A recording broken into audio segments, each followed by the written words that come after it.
So, hello everybody. It is me, Demetra K, and I'm sitting here by myself right now.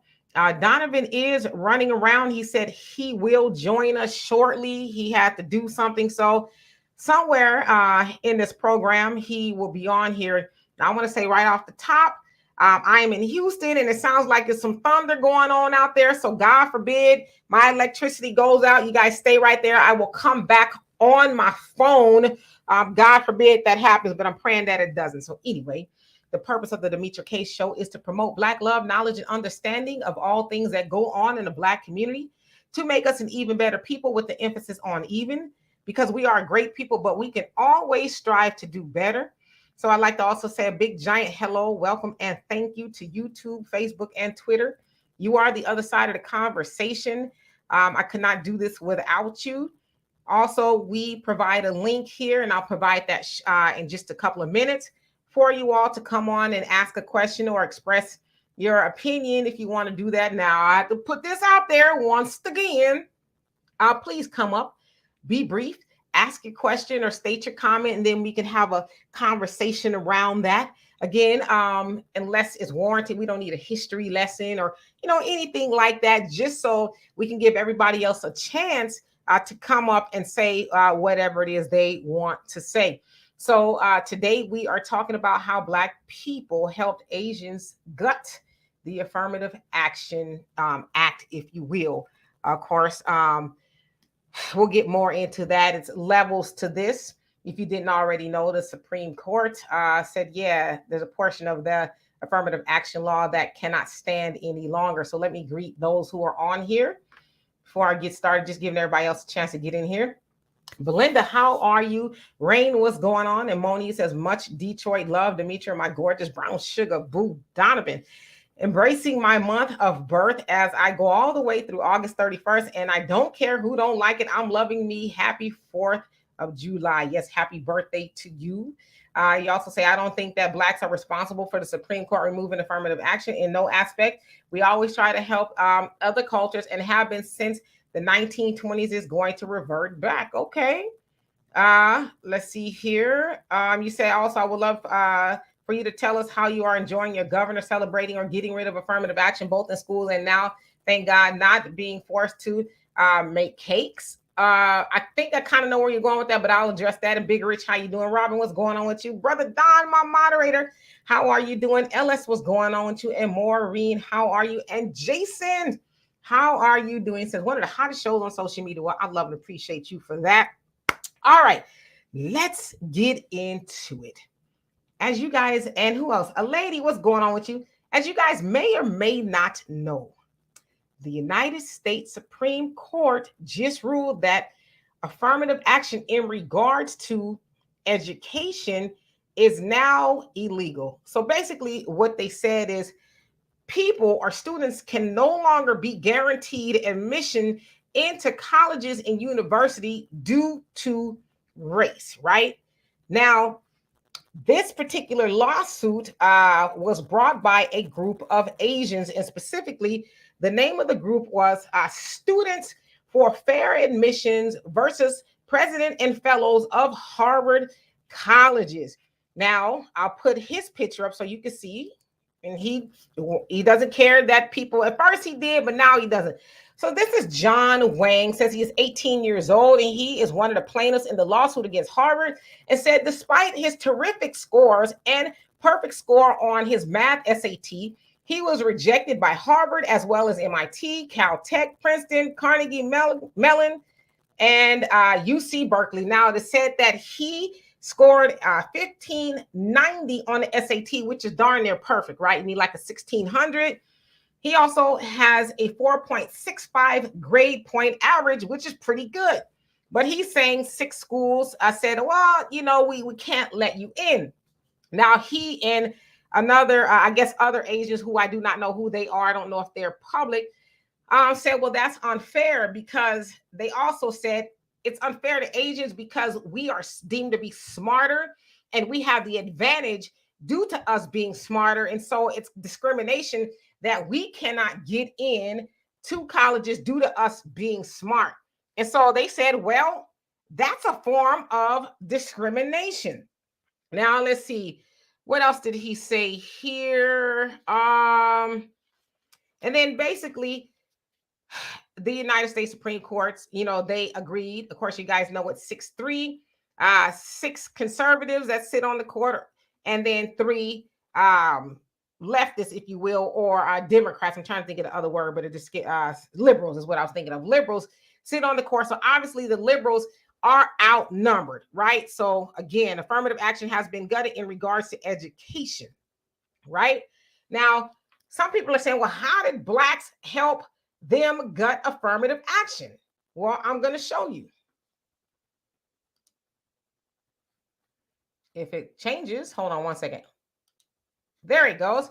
Y'all see what that says? Education in Title VI of the Civil Rights Act of 1964. Now, in the purple, it says Title VI of the Civil Rights Act of 1964 protects people from discrimination based on race, color, or national origin in programs or activities that receives federal assistance. And so, to their point, they being the Asians, they're like, well, that's discriminating against us because you're saying that because we are smart, we cannot get into these colleges. Like we have to, I guess, I don't know, do something else to get in. But they're saying y'all are allowing black people because that's really who affirmative action was supposed to help, right? But now we know it's helped everybody but black people, specifically white women. All right. So the Civil Rights Act of 1964 was signed into law on this day, as a matter of fact. I was like, well, isn't that bizarre? July 2nd, 1964, by President Lyndon Johnson. He signed it and he basically was like, this is going to give the Negro dignity. Now, of course, that act was in regards to not discriminating against people because of race, sex, gender, national origin, and some other things in regards to education and employment. So Asians actually used this bill to say, well, affirmative action then is unconstitutional. Now, we know that a lot of universities, whether they're private or not, they get funding from the federal government. And so they actually use this law. Now, let's get to the point of how we as Black people help them do that. I'll remove this. Now, of course, you guys know it was Black people on the front lines during the 60s where, not us because I'm not quite old enough, but our ancestors were fighting and marching for civil rights, right? We wanted all these civil rights and, but rightfully we should want those things. But those civil rights have actually helped everybody else but us. And so that's how I draw the correlation between us helping them get rid of something that was supposed to help us, but really kind of hasn't. Because again, as I said, it has predominantly helped white women. And in 2016, a white woman from Texas sued. It's basically saying, well, it's not right. And so actually Texas won, I guess, the right to be able to say whether they should be able to use affirmative action in colleges and universities. And so, Texas is with the stuff. Now I want to go back to that of Moni. You said, am I happy about my governor? First of all, Greg Abbott, I'm in Texas, is not my governor. About him getting rid of affirmative action. I mean, it wasn't necessarily him. It was a group of Asians that sued to get rid of that. And they feel like it's evening the playing field. So we got a lot to discuss here. Now I want to say this on the flip side.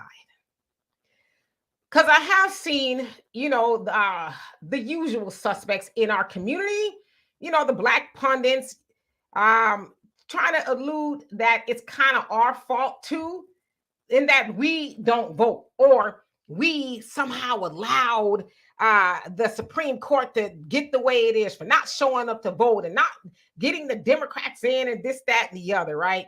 Now, I wholeheartedly reject that. But this is what I want to know, and I'm going to get in the comment section. This is what I want to know.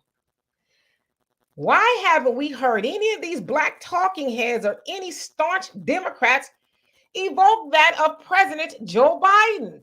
He had a lot to do with affirmative action as far as education being gutted. You might say, well, how is that, Demetra?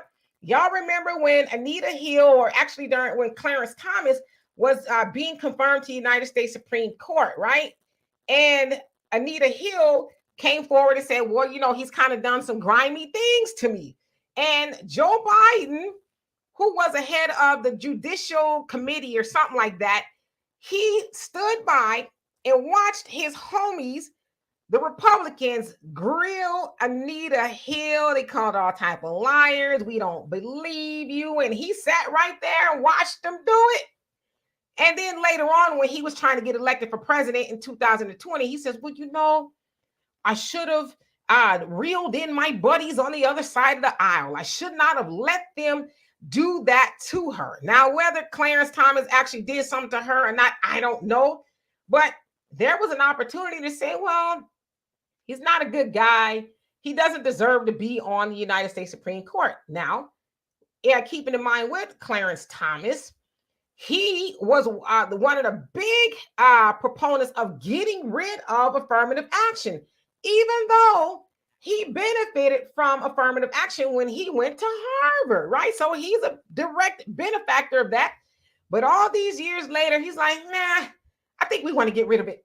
So he was one of the 6 conservative justices, if you will, that voted to get rid of it. So there's a lot going on here. I'm going to jump in the comment section. And then, of course, we can switch lanes and talk about something else later on if you guys would like. So let me see who else came in the comment section while I was talking. Let's see. Dorothy, how are you doing? April Aries. I'm an April Aries too. What's going on with you?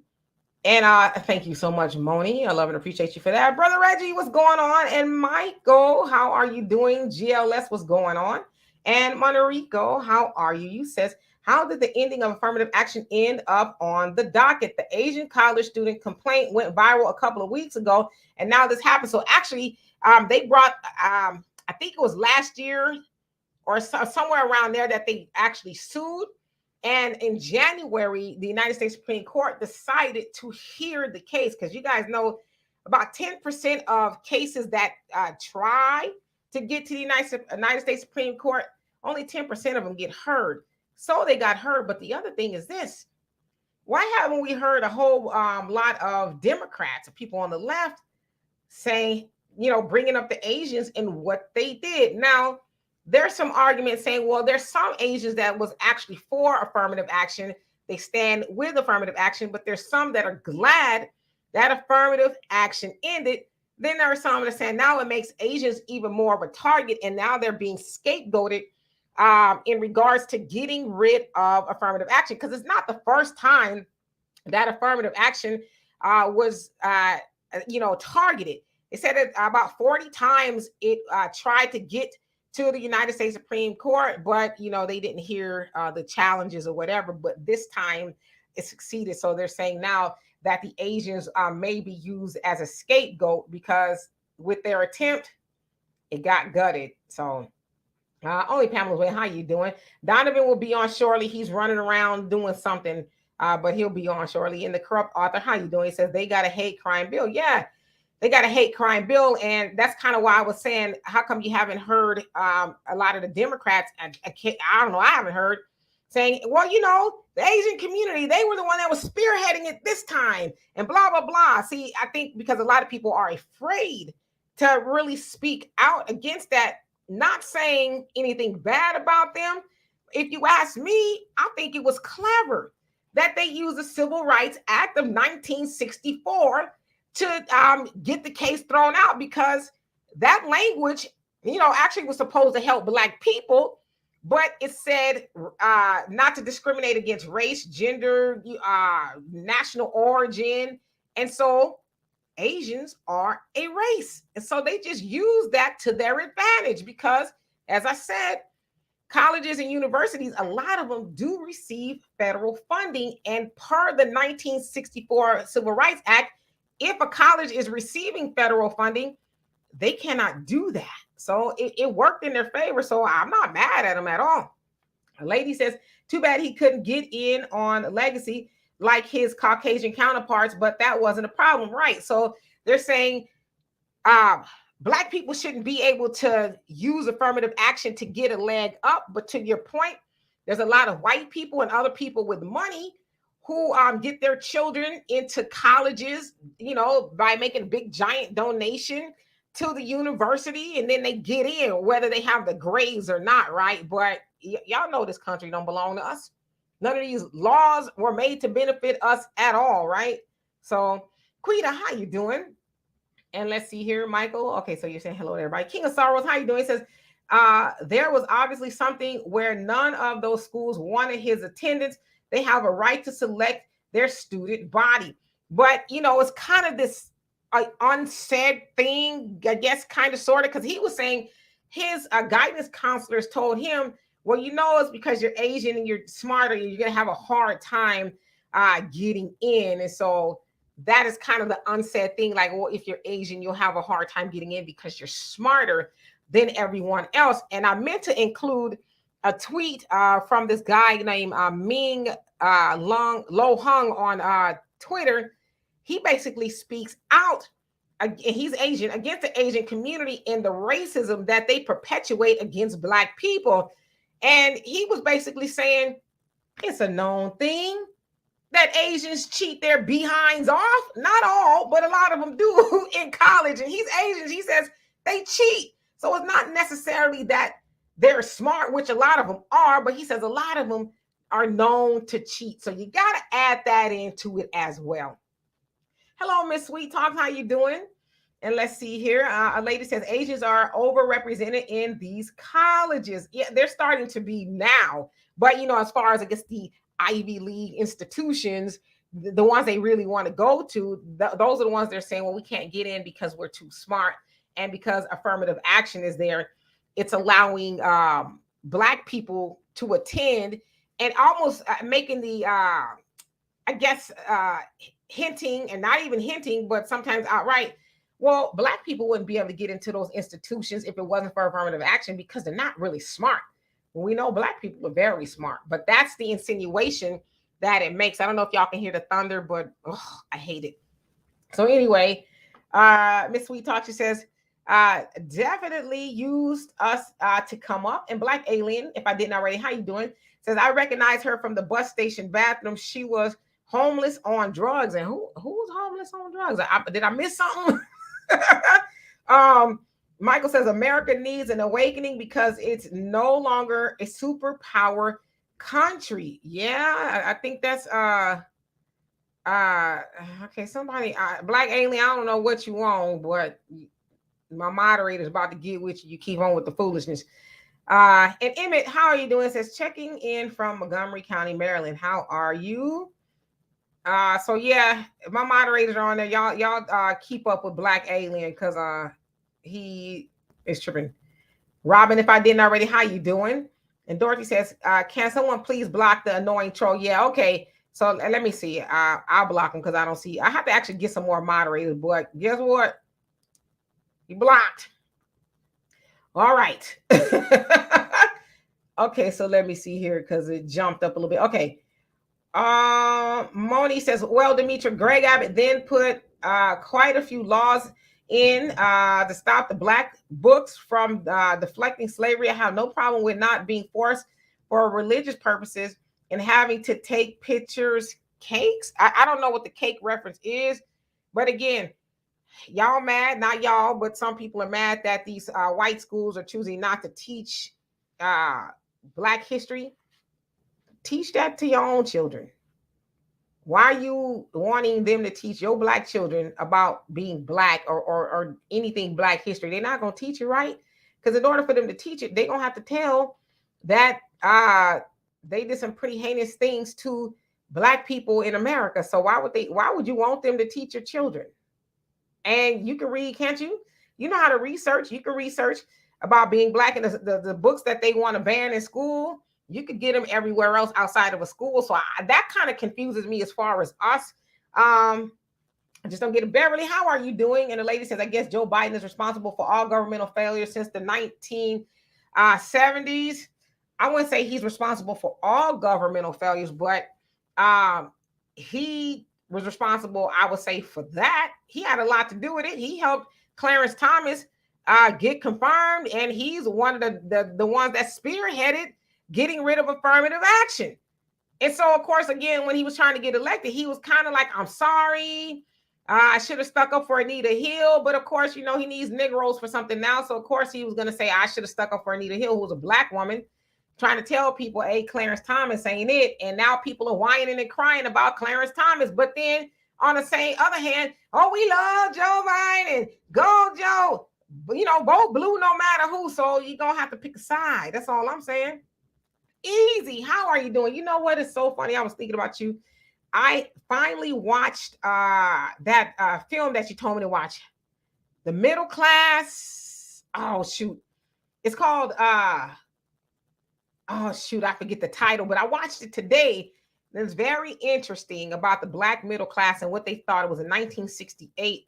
A lot of them were like, well, we don't see ourselves as, you know, the average Negro. We're better than them type of thing, right? And then some of them got a wake-up call and all of that, and they were starting to question their role in society in regards to how white people saw them. So I'm sure you'll put the name in the comment section, but I forget the name of it. It was very good. Thank you for recommending that.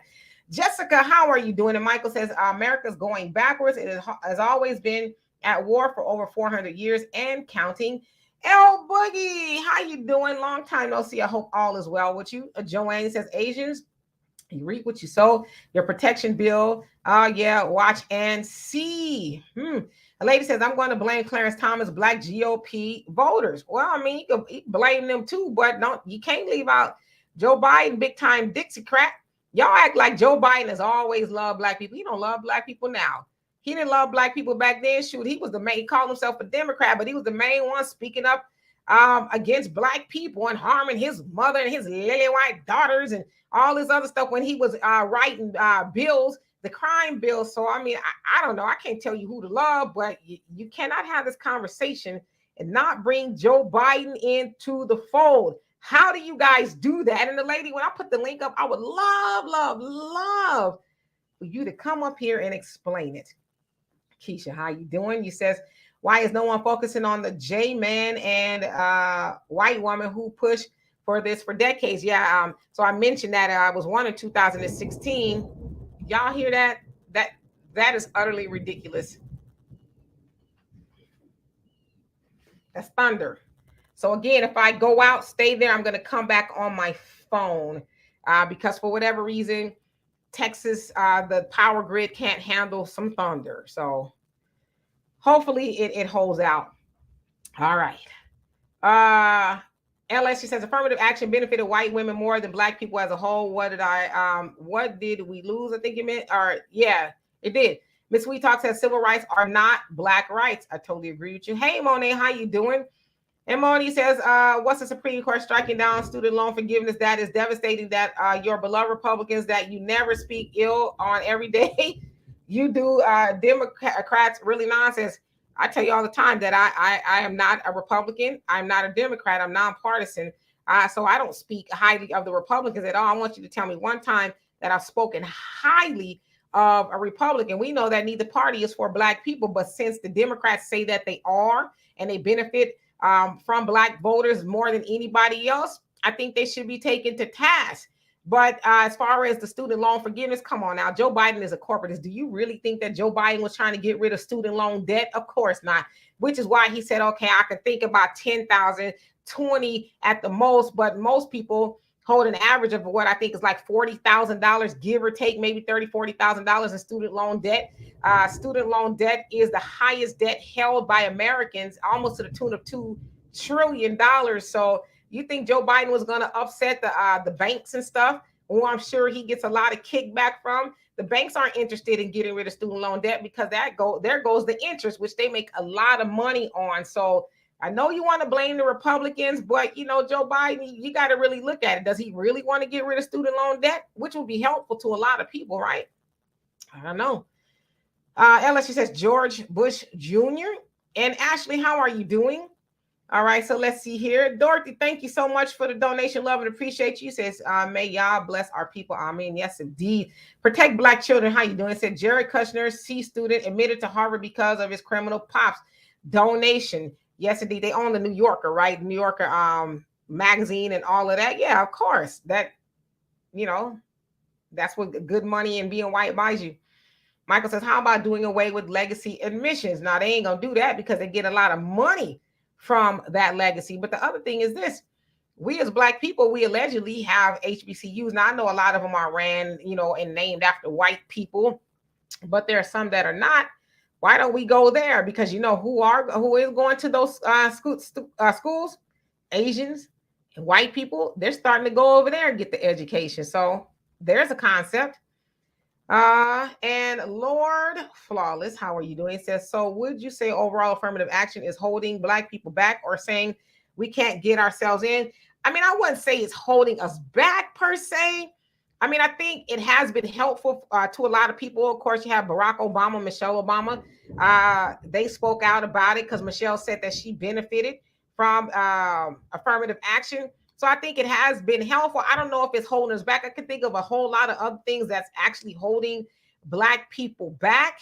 But again, affirmative action did not overall help Black people, it helped everybody else. So maybe it hurt us in that it was an illusion because it was supposed to help us, but it really didn't as much as it helped everybody else. Does it make sense? And Easy says, Asians have benefited more from civil rights than we have, and we paid the ultimate price. Yeah, that is true. Again, you guys, if I go out, I'm going to come back on my phone until this thing stabilizes. Hopefully it doesn't go out. The rude vegan, how you doing? Says, like Clarence Thomas, the Asian group rolled our coattails. Now they no longer feel the need.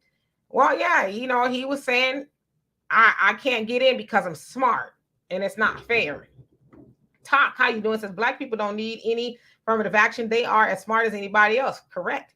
Michael says, so you're referring to somebody else. And Reginald, how you doing? Says, good to see you this evening, lady. Well, thank you so much for being here. DSB, how you doing? Says, affirmative action never benefited Black people. No worries, Don. You say you're on the road. No, do your thing. I got it. And Miss Sweet Talks says, teach our children, we may learn as well. King of Sorrow said, right on. Demetra. And the corrupt author says, I can't comment too much on by my feelings about these Asians. I don't want to get you demonetized. I appreciate that. But again, don't blame them. They use the rule. They use the loophole and use it to their advantage. I mean, I think it's smart that they did that. But unfortunately, our ancestors fought for that, I guess, kind of, sort of. They did. And it actually kind of backfired in the long run. So I don't understand why people aren't really having that conversation. And Panther Strikes, thank you so much for the donation. I love and appreciate you. You says, Queen Demetra went to 2 universities in DC and encountered many Asians that were not smart at all, failing in subjects like statistics and C+ programming language. Yeah, so they're not smarter than anybody else. I hate thunder, and I hate not thunder that's on here, but the thunder over there. I hate it. It's scary. All right. Keeping it. We're going to keep going. Yeah, so they're not smarter than anybody else. That's just kind of what they say, right? And Black people aren't more stupid than stupid. What am I trying to say? Stupider. I know that's not a word, but we're not dumber. There you go. Than anybody else. Dorothy says, yes, we need to learn the truth and teach our own. Enough of the whitewash fabrications. I thought my electricity went off, but I'm like, it couldn't have went off because I'm still on. So bear with me here. Yvette, how are you doing? And Laura, how you doing? Since some of these Black folks don't know their history to teach their children.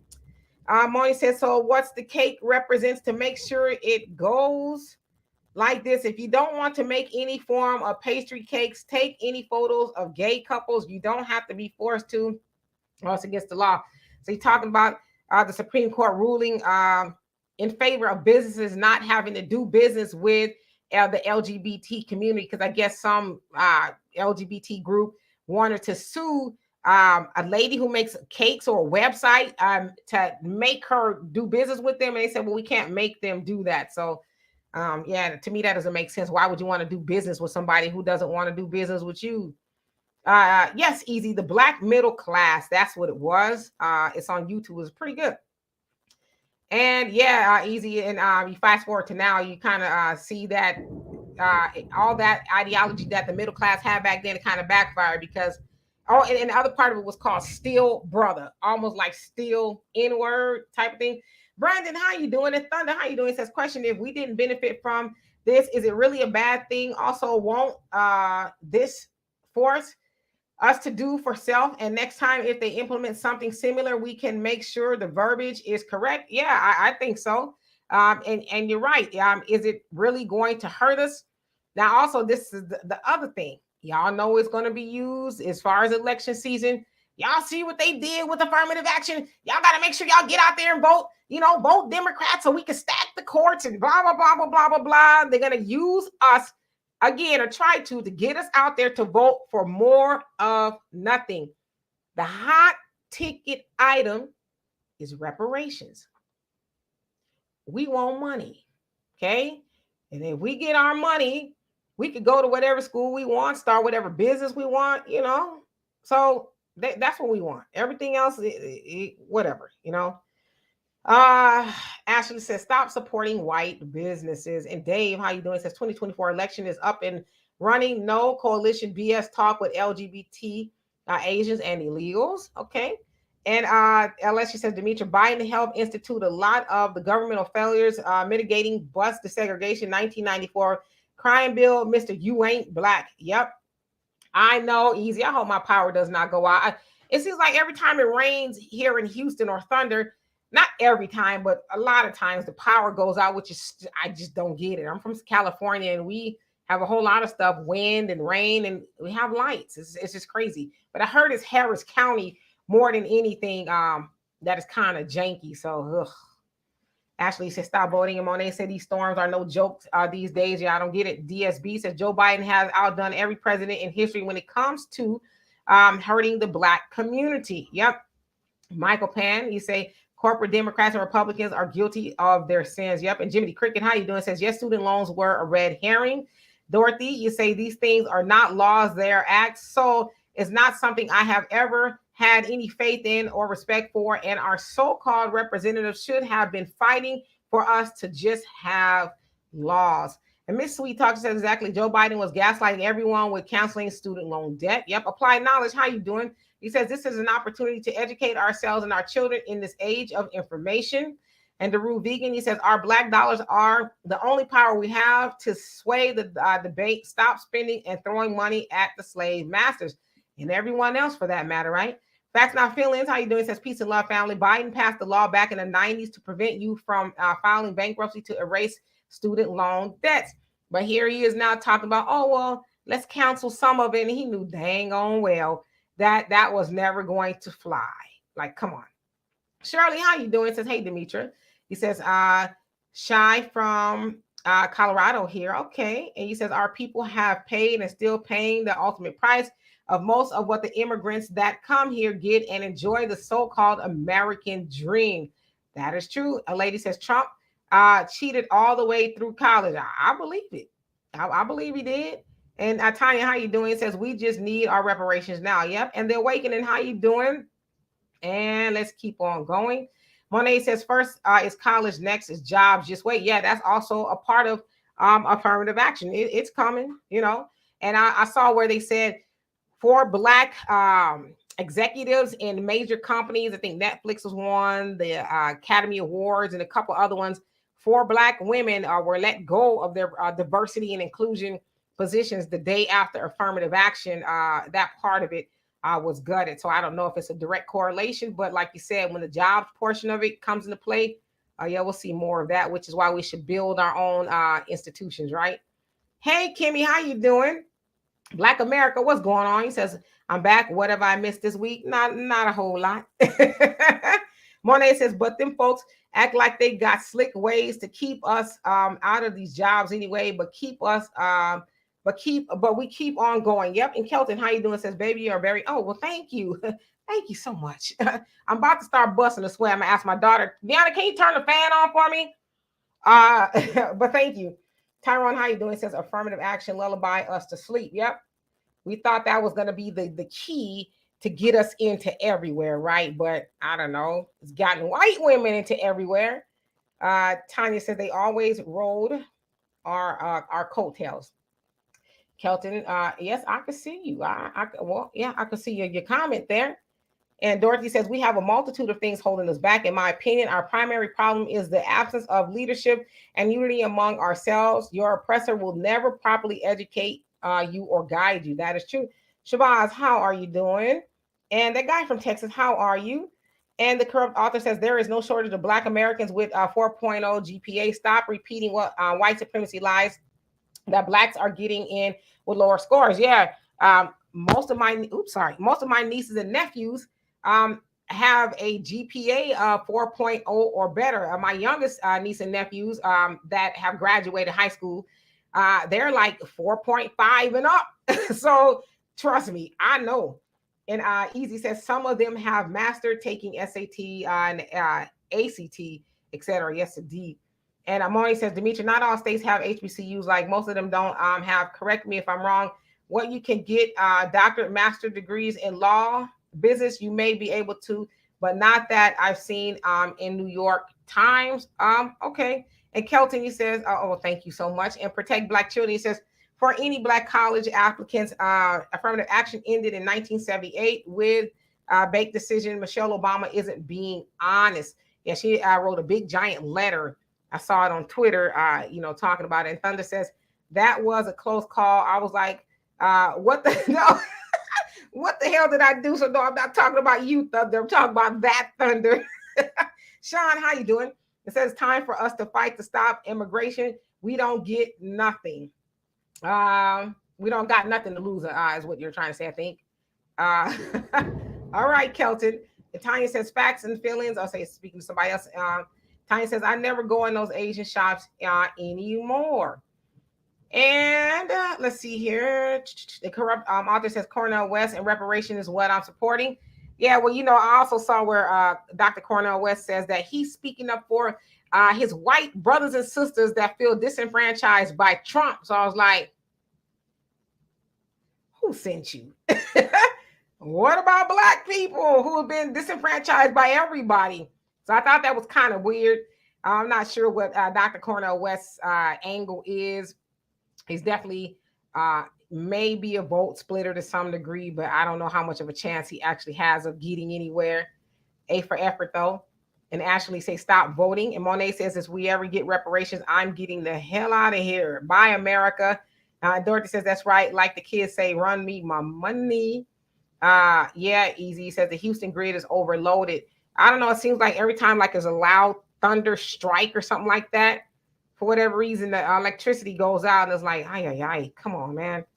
And Buzz Fan 25, how you doing? And the original man, what's going on with you? He says Los Angeles was hit with a tornado this year. This weather is crazy, but you know what?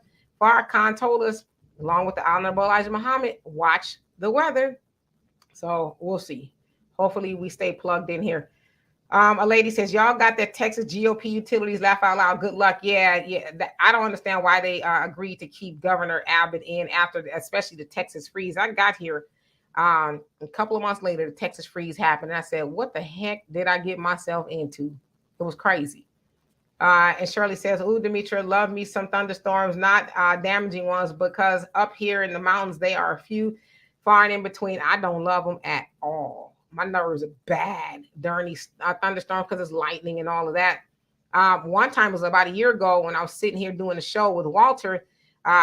Lightning actually struck right outside of my window, and it messed up my cable. I had to go get another cable box, and it messed up an input portion of my computer. So, one of the USB cord holes, if you will, ports, I can't use it due to that lightning strike. So thank God it didn't mess up my total computer. It would have been crazy. And Tiny says, I hope Republicans win in 2024. It remains to be seen. But nevertheless, regardless of who wins, it doesn't really directly benefit Black people. Michael says it is ironic that America tries to promote freedom and equality. Other countries are criticizing Americans for contradicting themselves. Arneva, how are you doing? The original man says Trump is 10 times better than Biden. Well, again, as they say, you have to vote for the lesser two evils. If you look at both of their records, you have to kind of come up with Biden being the most evil, even though Trump is problematic too. But if we're going on that alone, then yeah, The Rude Vegan says reparations are good and all, but we need to have the mentality we had during segregation pulled together, build our own everything. I totally agree with you. And Michael says, thank God that there are other countries outside of America. Yep. And Damon, how are you doing? No, you are right on time. Mr. X, how you doing? Says it should be based on merit and not race. I agree with you. I totally agree with you. And Tanya says Biden is the Antichrist. Damn. They were saying that Trump was for a minute. So a lady says it's not too much to ask to have a non-rapist, non-convicted criminal for president. Well, I mean, have you been following the news about Biden and his dealings with his son Hunter? And Biden had a whole lot of women come out saying he did some stuff to them too. So they kind of got the same, rap sheet, if you ask me. I don't know. Michael says, I've always believed that you have to make white America upset and angry with extreme measures. Yeah, I hear where you're going with that, but making them upset is one thing, but actually making them upset and getting something from it, that's a whole nother thing. Okay, yeah. So Kelton, you want me to look you up? Is that your true name that I could look you up regarding whatever you want me to find? I don't know. Arniva, you say we choose to go to sleep because Minister Farrakhan was loud enough to keep us awake. Yes, indeed. In fact, my feeling says Black people should be against H-1B1 visa. And the original man says Cornel West will not get my vote. Yeah, I think he's up to some funny business.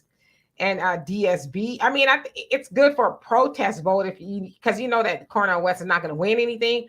So I think it would be good as a protest vote. Like, okay, well, I'm sticking it to the Republicans and the Democrats. But yeah, it's like, well, what are you doing, Dr. West? DSB says exactly. We got every group in the history of groups blocking our reparations, including our own people at this point. All government has to do is sit back and laugh at everyone fighting against us. Yeah, and there's a group of Republicans in the House of Representatives, and one of them comes from Texas, Brian Bain, I think, or something like that.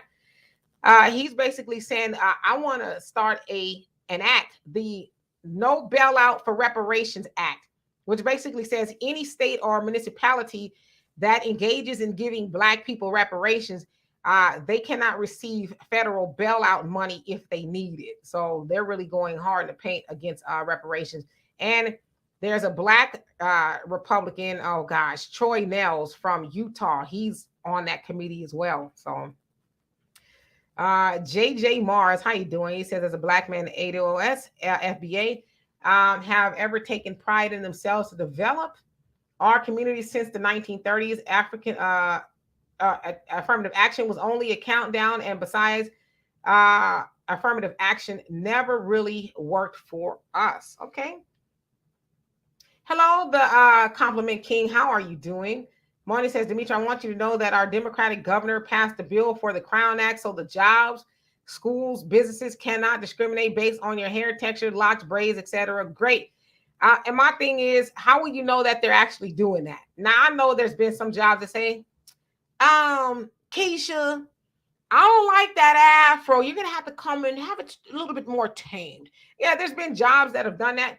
But do you really think they're going to say that to you now? They'll find other ways to discriminate against you.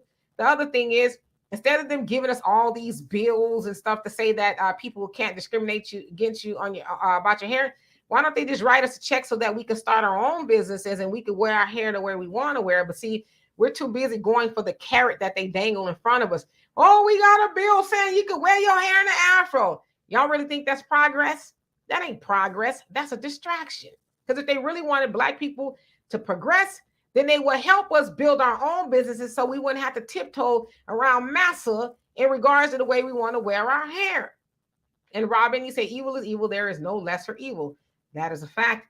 And the original, so let me see. Mr. Truth, how you doing? It says Asians equal Asians, Eastern, Indian, Europeans, Afghans. Afghanistan is Afghans is what it's called, but you say Afghanistan. Yeah. And I've seen conversations with all of those that you just mentioned listed in regards to not being able to get into colleges because they're deemed to be smarter. And Kelton, you say, well, thank you so much. I appreciate you for that. And you also say, I'm from Birmingham, Alabama. I work for the city of Birmingham Public Works Department driving trucks. Okay. And a lady says, I'll vote for West before the Republicans. Yeah, like I said, it's a good protest vote. Kelton, I see you. And Dorothy, he says, we may have some corrupt people amongst us, but the oppressor is the ultimate evil. That's never going to change. You're absolutely right. And Damon says, what has voting gotten the Black First family? Not a goddamn thing. You're absolutely right. It's gotten us the illusion of inclusion. And Dead Pooh, how you doing? It says affirmative action benefited white women historically. Yes, it has. And they benefited the most from it, right? And Keisha says if everything was based on merit, I would be all for merit based only. However, since redlining and racial targeting is 400 years deep in the US, we have to give other races a level playing field. So, and you say we have to give them a level playing field. What exactly do you mean by that? And Shabazz American Freedman, he says voting rights weren't won by voting. No, you're absolutely right. And Shaniqua, how are you doing? And Easy says Detroit Nels was sheriff of Fort Bend County in Houston. He's a staunch conservative. I thought that's where I heard his name from. So he's now in Utah, if I'm not mistaken, right? Or is he still out here? Or maybe I'm mistaken. And Erica, how you doing? He says, salute to everyone. And a lady says, Republicans, Blacks are talking about taking away women's rights to vote. GOP is on some real silly mess. Yeah, they trying to take it way, way, way, way back. But this is my thing, a lady. If the Democrats just did right by Black people, we would help them. We would say, okay, Democrats, let's keep the Republicans out of power. What do y'all need us to do? You all have been helping us. Y'all have given us reparations and land, and y'all helped us close the wealth gap and all that. We'd love to help you, but that ain't happening. So, a lady, I would ask you, do you think that we should continue helping the Democrats for free? I'm just asking. The corrupt author says you're gonna have it a natural in the unemployment line, and I support natural hair. Or we can, support our own businesses, right? Let's see here. And the lady says GOP has gone the way of misogyny to get the Black male vote. It's disgusting. Well, I wouldn't say it's just misogyny. I think a lot of Black men and a lot of Black women too that are starting to look more the conservative way. They're saying I made a lot more money under Trump. But now with the Biden administration, and it just seems like there's a chokehold on us progressing economically. And it's not just Black people. A lot of other people are saying that. So I don't think it's just misogyny. I think it has a lot to do with money. And I will concede there is a lot of misogyny, if you will, on the GOP side, but that's just kind of who they are, right? And Tanya says he made sure Biden to pass that bill that you can't file bankruptcy on student debt because he knew Blacks had the highest debt. Yeah, specifically from what they say. Black women hold the most student loan debt. And so again, Black women have been called, a lady, listen to me. Black women have been called the backbone of the Democratic Party, but hold the most student loan debt. But Joe Biden was like, even if he wanted to do it, I'll forgive 10 to 20,000 of it. How about that? But, I'm quite sure Black women hold more than just $10,000 to $20,000 in student loan debt. So surely you would think he want to help the backbone of the Democratic Party, right? And DSB says, tell me exactly what he's doing. It's going to do for you, a lady. I'll tell you nothing. He already said years ago he's against reparations and he trashed Black women and praised white women. I'll let y'all have that conversation. Thank you, Mr. Truth. And Tracy, how you doing? And Robin says, but haven't Black women been wearing their hair that way, the way they wanted? Did we really need a Crown Act? Exactly. Again, it's a distraction. See, we did something for you. How about you could wear your hair any way you want? Y'all like that act? It's like, well, what kind of jobs are we talking about here? are we talking about jobs that are really going to help us put food on the table, or the regular service industry jobs and things like that? I mean, hell, if you work in a Taco Bell, you got to have a hairnet on anyway. So, uh, Mr. Truth says, with much respect, why hasn't the Nation of Islam built a black-owned and black operated economy? Well, if you actually research the Nation of Islam, they have. That's why it's called the Nation of Islam. It is a nation onto itself. It is a fully operational entity. They have their own schools, they have farms, they are well oiled within themselves. And the Honorable Elijah Muhammad asked us as Black people years ago to join the Nation of Islam so that we could build a bigger nation. But there are some Black people who just don't want to do it. But then in that same breath say, well, the Nation of Islam is not doing A, B, C, and D. It's like, well, and I'm not saying this about you, Mr. Truth, but a lot of people feel like the Nation of Islam should come outside of what they're doing with their members to help. Now, admittedly, the nation has helped outside of, the NOI. They've gone to the streets and did a whole host of things, feeding people and this, that, and the other. But it's like, is it their fault that Black people don't want to join? Like, they can't make you join, but then on the other hand, it can't say, well, they're not doing enough for Black people, and you're going against being in the nation. It doesn't make any sense.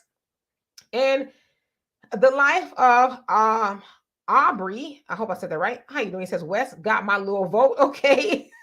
Michael says, Demetra, what are your issues for voting for Obama between 2008 and 2012? So you mean, why did I vote for him? That's what you're saying? Listen, I ain't going to lie to y'all. I will not lie to kick it. I voted for Obama, especially in 2008, because he was Black. I would be up here lying if I say, well, I thought A, B, C, and D. It's because he was Black. That and that's, coming from a point of view that maybe I was blinded by that hope and change, that was never defined. But that is why, and that's really the best that I can explain. And of course, now in 2012 is like, Obama really hasn't delivered at all for Black people. So I voted for him again, thinking, okay, well, maybe this is his last term in office. Now he'll do something. Of course, we know that didn't happen. So that I didn't really look too much into his issues per se. And Mr. Truth says, so we addressed that. Where is the Nation of Islam? Of course, the Nation of Islam is still here. They're doing their thing, right? DSB says, not picking on, so you talk to a lady. And the original man says, Democrats love high taxes. Sister B, how you doing? Says, other races are staunchly anti-Black, exploit and steal Black history to enrich themselves, but do not want American descendants of slavery, ADOS, to have anything. Are you serious? Yeah.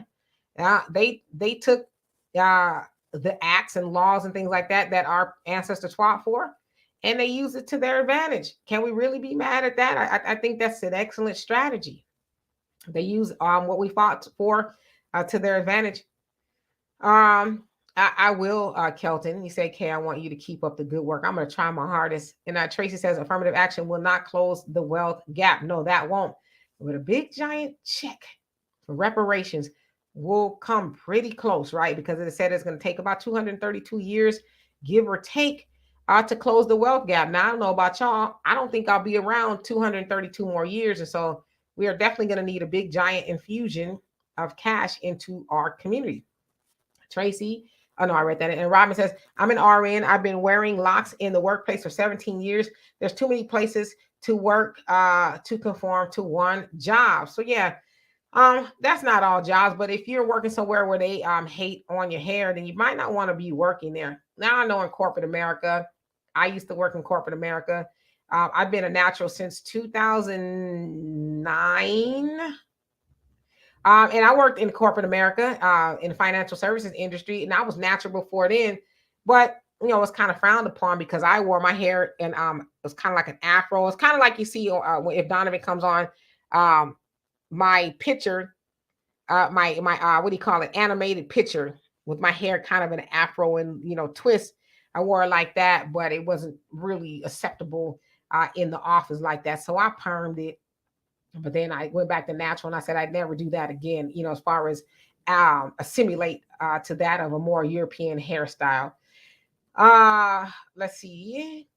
Mr. Truth says Black people must establish a Black government building, and all institutions needed to make Black people free and independent. That is true.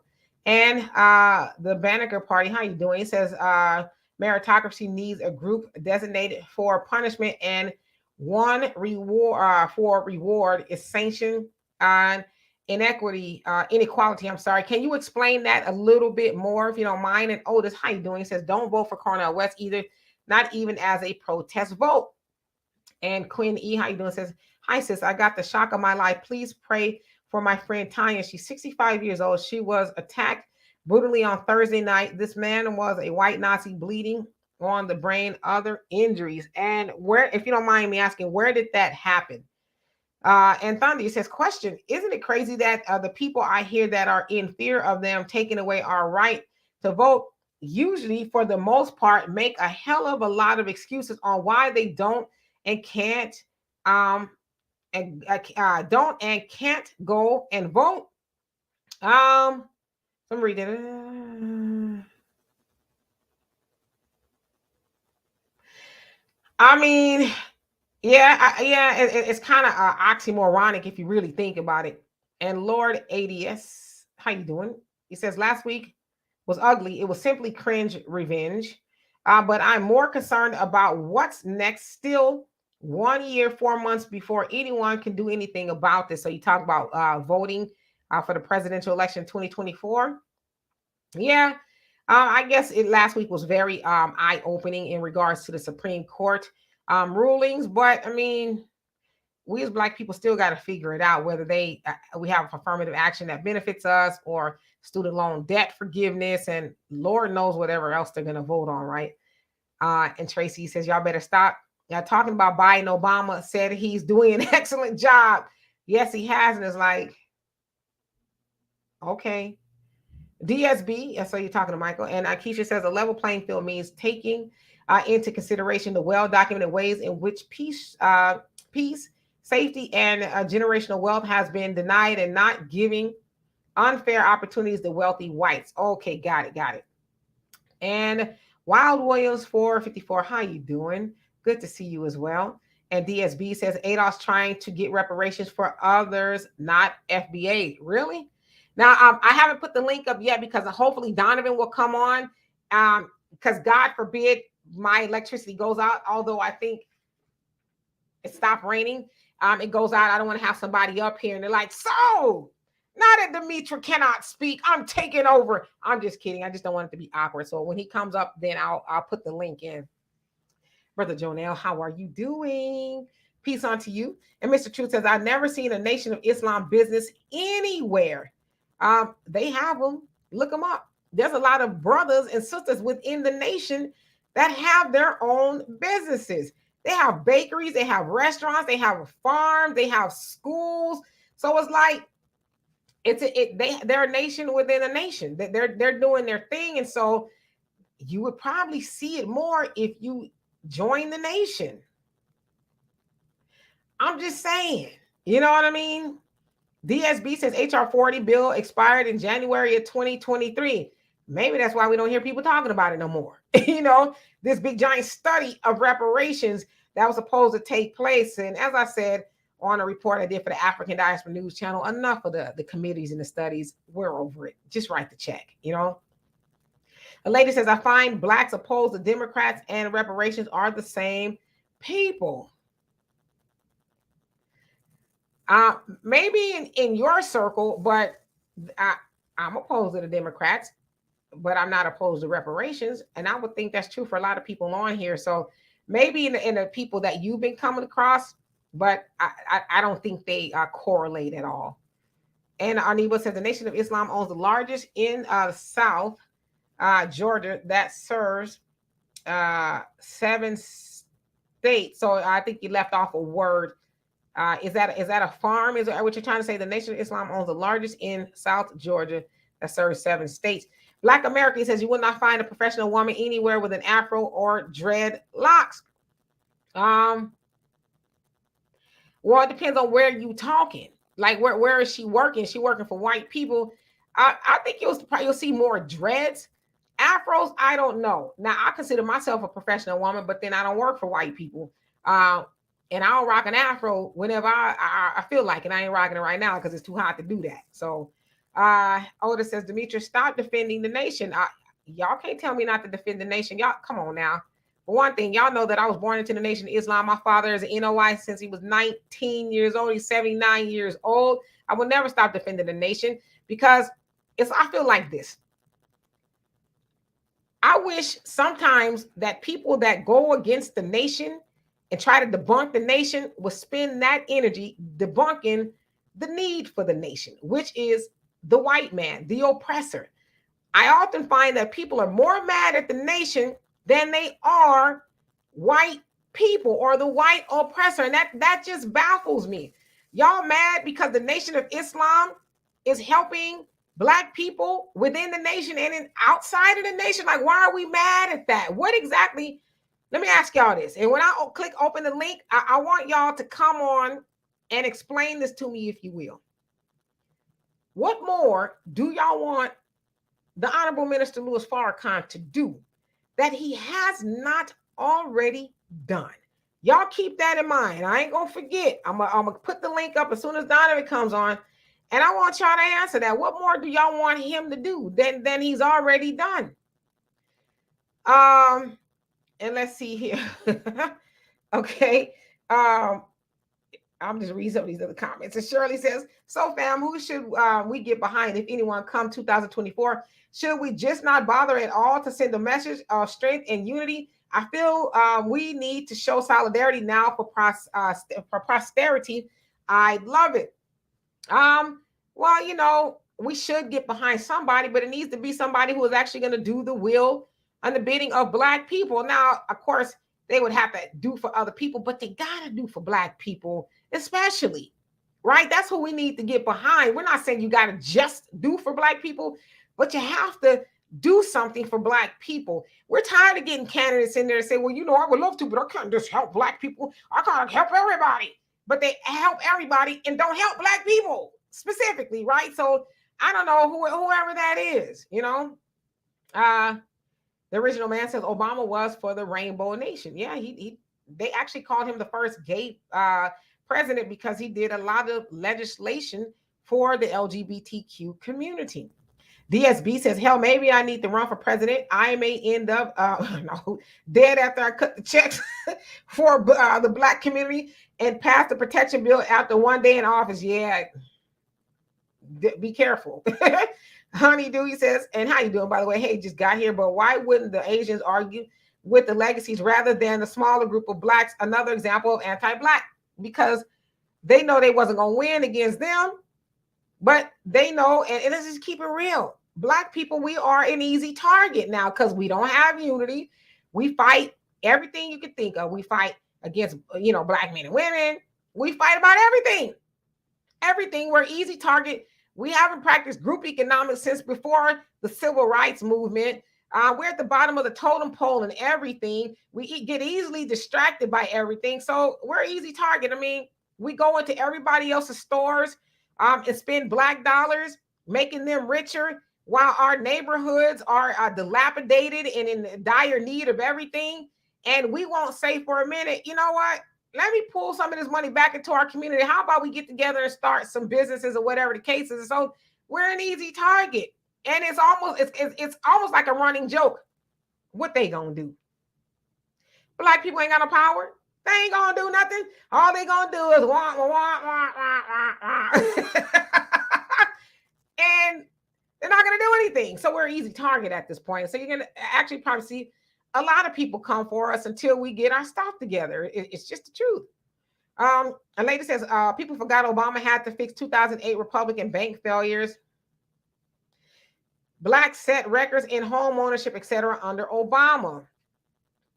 He said he had to fix 2008 Republican bank failures. So basically you're saying he bailed out the banks, but he didn't bail out Black people, did not bail out homeowners. Not one bank or a bank executive went to jail for what happened in 2008 and 2009, the housing market crash, if you will, and also in 2008. And you brought up Obama. He says black set records in home ownership, etc., under Obama, but also was record amount of homes lost due to that home that crash of 2008 too.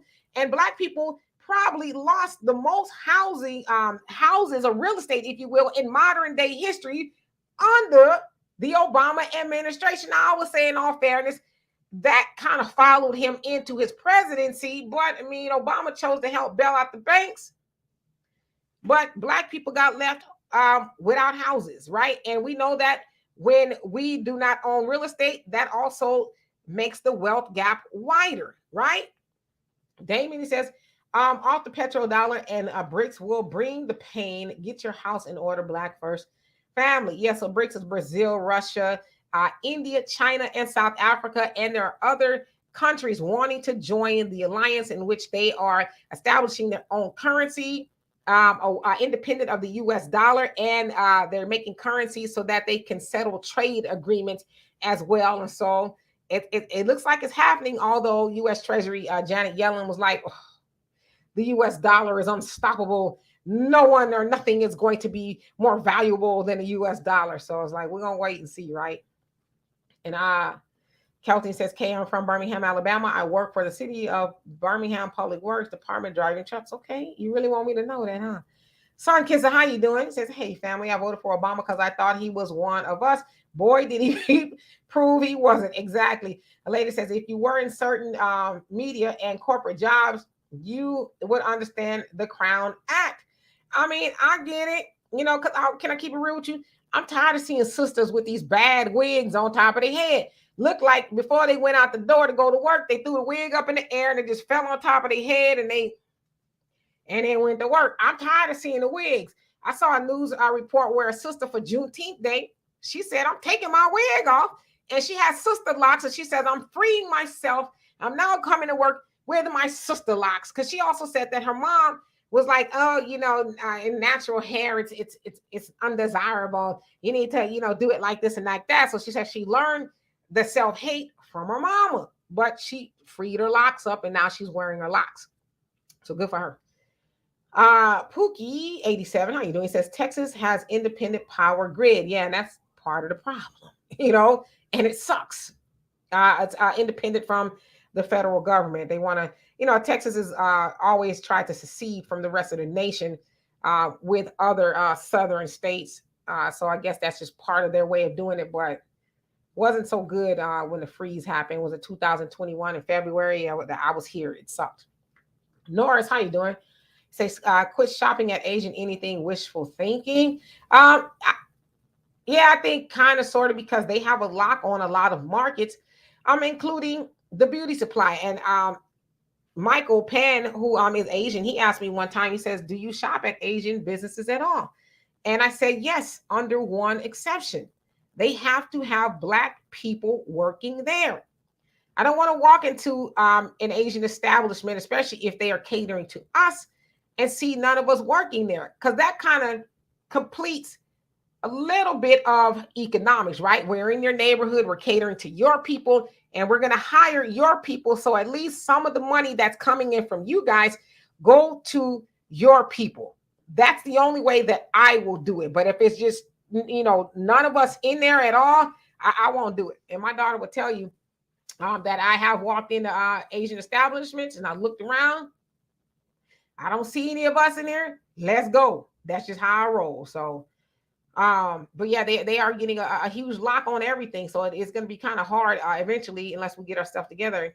And Brother Jonelli says, we as a people have made no independent true progress for ourselves beyond our colonizers. And this is what we must do. Instead of begging and relying on our colonizers for anything, especially affirmative action, what do our colonizers look like treating us just rather?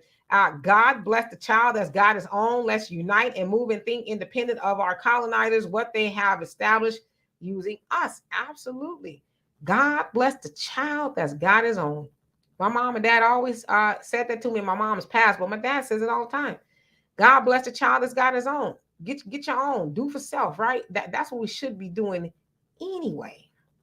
Black America says, what kind of job does she do where she has dreadlocks? Um, there's plenty of jobs. There's real estate, there's CEOs of company, there's news anchors. There's a lot because dreads, see, I don't know. I don't have a problem with dreads in any fashion at all, but you could put them up in a ponytail or a bun or put them back or whatever you want to do to them. But dreads aren't unprofessional, as some people in white America would say. I like dreads, so you'll see people wearing dreads everywhere. Easy says, Portland, Oregon, skinhead attack food truck owner. Really? And I saw something in Maryland. It said like 30 people were shot in their sentence as suspected white supremacists. Do you guys know anything about that? I haven't had a chance to really look into it. And Emmett says Biden and crew need to expand the court, but will they actually do it? And are they really able to do it now to add more seats? Because right now it's 6-3, 6 conservative, 3 liberals, and the 3 liberals are just kind of there at this point because they can write dissents, if you will, but they don't really have any power. They have to kind of go along to get along, say, well, I tried, I did speak up, but it was to no avail because I don't have a majority here. So Shabazz says, Demetri, your hair looks like a masterpiece. Oh, I thank you for that. Jack Train, how you doing? He says, let's go get some Asians. And what does that mean exactly? Kelton says, if people don't listen, they get what they deserve. Yeah. Arneva says, all those who ask, where's the nation of Islam have been? Where's the nation of Islam? Hasn't learned their lesson yet or could be agents. Michael says, Demetri, besides voting for Obama due to his race, what were your top issues in 2008? Oh, economy, healthcare, etc. I'm trying to think. 2008. I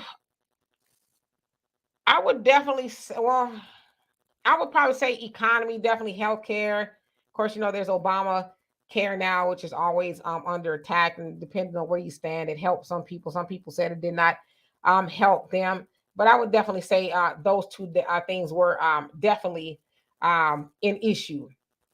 But I can't, off the top of my head, think of too many other things.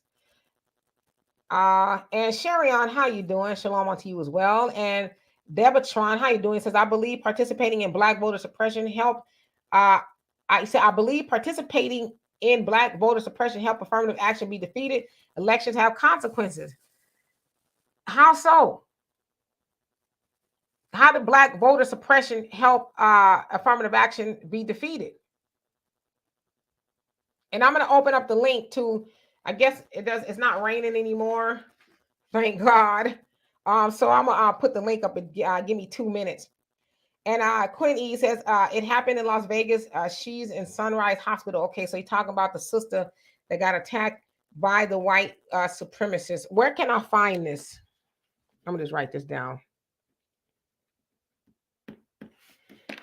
Sister B says, someone is lying. ADOS is fighting only for reparations for ADOS. Everyone knows Tariq stole all the ADOS talking points, intellectual material, and copied it to FBA. Y'all know I ain't getting in the middle of that. Well, I'll let y'all have that. Okay, so Arnie would say yes, farm. So yeah, I mean, we know that, right? And Emmett, he says Supreme Court justice has natural hair. Yeah. Duh. Ketanji Brown Jackson, she has sister locks. Now that's a very professional job. Otis, you say you hurt your credibility when you defend the nation. Well, it depends on who I'm hurting my credibility with. Other than that, I ain't too worried about it. Brother Samuel, how you doing? He says, greetings, Demetri. That guy asking about the nation should tune in to finalcallradio.com to not only hear the life-giving teachings and hear those that advertise to support the online free radio station. Yeah, but you know what, Brother Samuel? Some tells me we're not going to change their mind, and we ain't trying to, we're just not at this point. Like I said, I'd love to see, and no shade to those people that have a right to their opinion, but go just as hard on the oppressor as they do the Nation of Islam. We might get somewhere, but to fire on Black people that's actually helped Black people. I just, I tell y'all my dad's story all the time. My dad joined the Nation of Islam when he was 19 years old. He had a full ride scholarship to Pepperdine University. My dad, he really could have been doing some things. He had a football scholarship, because he was very fast and track and those type of things. But he turned down that full ride scholarship to join the Nation of Islam because he says, I knew that Pepperdine University, which is a white institution in California, right there on the water, was not going to give me knowledge of self. I knew that the Nation of Islam would. And he says, I've been better off for it.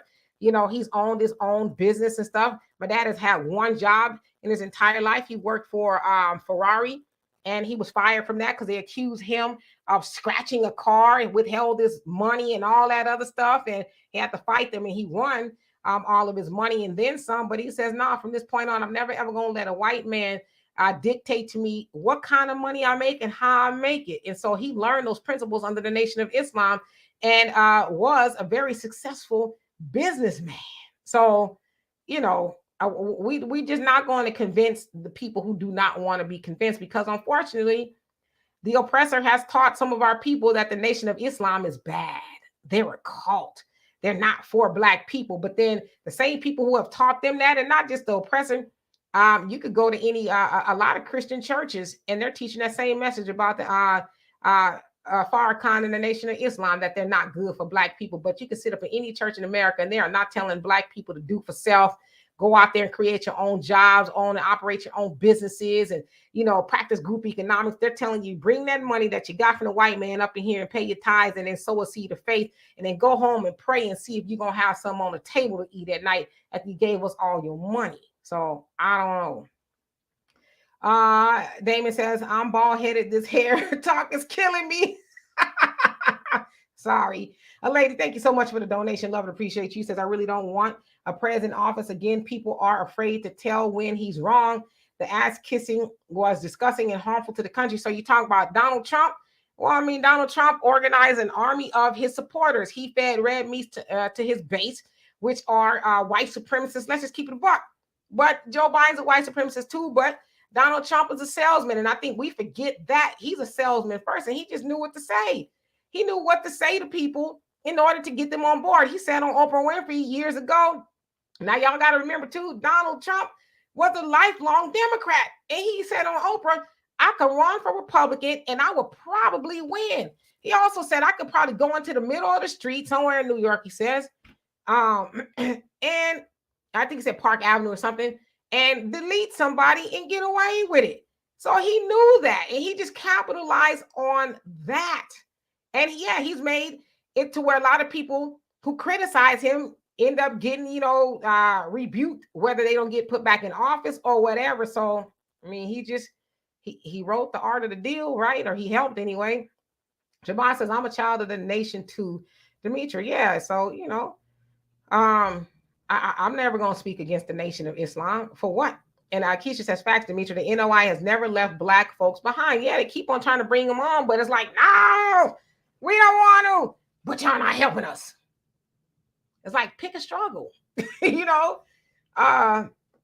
Damon says facts on NOI, and Oda says Arneva Vast. That's okay. So that's an empty comment. I don't know what that means.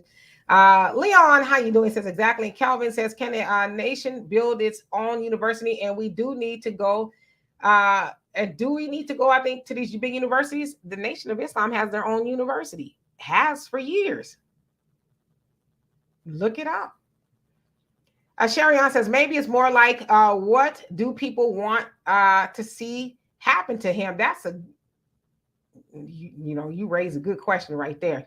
All right, so let me put the link in here. I'm going to invite you guys to come on. I don't know if Donovan will actually make it today. Sounds like the weather has subsided, so thank you, God. And I'm going to put this in here. I'm going to let you guys come on here. But as I said, get to it. Now, we don't need a history lesson or nothing. Make a comment brief, your question brief, and we can have a conversation around that. And, we'll let other people come up. But specifically, I'm looking for those who have something to say about the nation. I want you to come on here and, defend your point. And the question I asked specifically is, what more do you want Farrakhan to do for Black people than he's already done? And for those who want to come on and speak in favor of the minister in the Nation of Islam, please do that as well. So I'm putting the link in right now. It's in the comment section on YouTube. All right. Lady says, well, a lot of Black men are LGBT. A lot. Yeah, That's true. There's a lot of black women too. Leon says everything except the real thing. Okay. Uh, and Daryl, how you doing? Says yes, we fight each other, and it's sad. Arneva says all those against the nation are on the same side of our most powerful enemy. Yeah, I'm trying to figure out what more do you want Farrakhan to do? I mean, he's 90 years old and he's given most of his life trying to help black people, and I guess I'm confused. Cassandra, I'm gonna bring you up. Hello, how are you? I'm doing fine. How are you, sis? Excuse me, I'm relaxing. As you should be, as you should be. Yes, ma'am. How you doing, sister? Assalamu alaikum. Walaikum salam. Yes, ma'am. I've been in the nation for over 20 years now, and what people don't seem to realize is that the nation is not trying to assimilate into the society of America. That's why we're called the Nation of Islam. We have our own. And the messenger and now the minister have been teaching to us for years to come together and build for self, do for self. So see, now we are suffering because we didn't listen. See, it's a price for not listening to the message. And so now we're paying the price with all these immigrants that are over here now that are working against us, our benefit. You understand? So it's a price for not listening to the message. The nation has been teaching long ago about reparations. This is not new. Reparations is not a new message. But see, we didn't want to hear that back then when the Nation of Islam was talking about reparations. See, we wanted to be in society. We wanted to be a part of. Come be a part of your own. And that's what the Nation of Islam teaches. We don't teach hate against anybody because it don't make sense. You know what I'm saying? Why would I waste my time hating? I might not like what you do, but I'm not going to waste my time hating. So that's not what we're about. We're about our own. And we've always taught that. So no, we're not trying to assimilate. So a lot of people don't understand it. Where the nation at? What minister let? Why the minister ain't out here? That's why the minister ain't out here. He letting y'all do y'all thing while we do ours. Absolutely. Yes, ma'am. And I thank you for coming up and speaking on behalf of the nation. You said you've been there for 23 years. And so thank you so much for doing that. I see we're going to get crowded here. So yes, ma'am. Yes. And so thank you. Come back and see us again. I will. Thank you. All righty. Black America, I think you came up next. Well, what say you, brother? What say you? Good afternoon. How are you? The weather's bad out there, huh? It got a little bit better, thank God. It's usual. How you doing? Believe me, I was riding my Harley across the country. I came through there in Kansas and Oklahoma City. That weather is horrible. I'm glad to be back on the West Coast. But with the Crown Act, and what I was saying about the dreadlocks here in Vegas, you won't find any professional. And I know you say you're a professional, but I'm talking about a professional that actually has to deal with people in a corporate setting. You won't find any man or woman with dreadlocks in a professional setting now. And that's all I was saying about the dreads. Okay. I mean, I've seen them, but okay. I can't tell you what you've seen and what you haven't seen, but all right, I take your word for it. I mean, what are you considering a professional? Like, what kind of executive are you considering a profession? I mean, that's a wide. I don't consider right, because I don't consider somebody like, let's say, a real estate agent. I don't consider them a professional.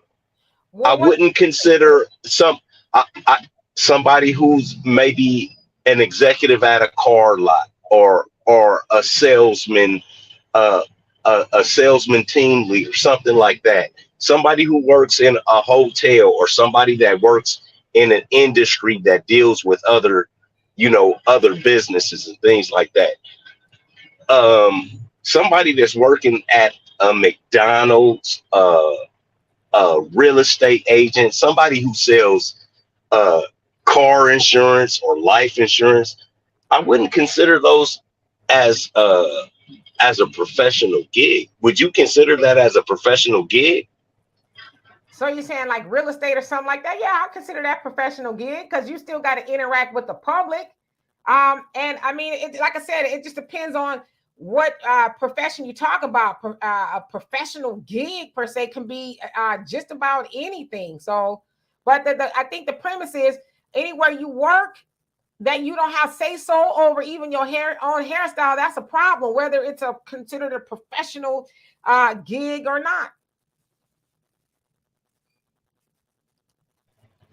Okay, I understand what you're saying.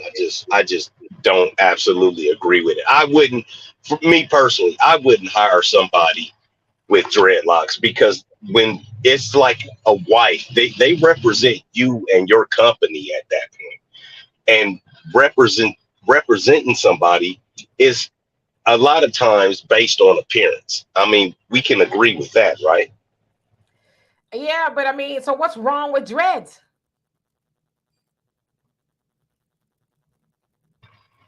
It just I mean, I don't know. I'm the same age as you, right?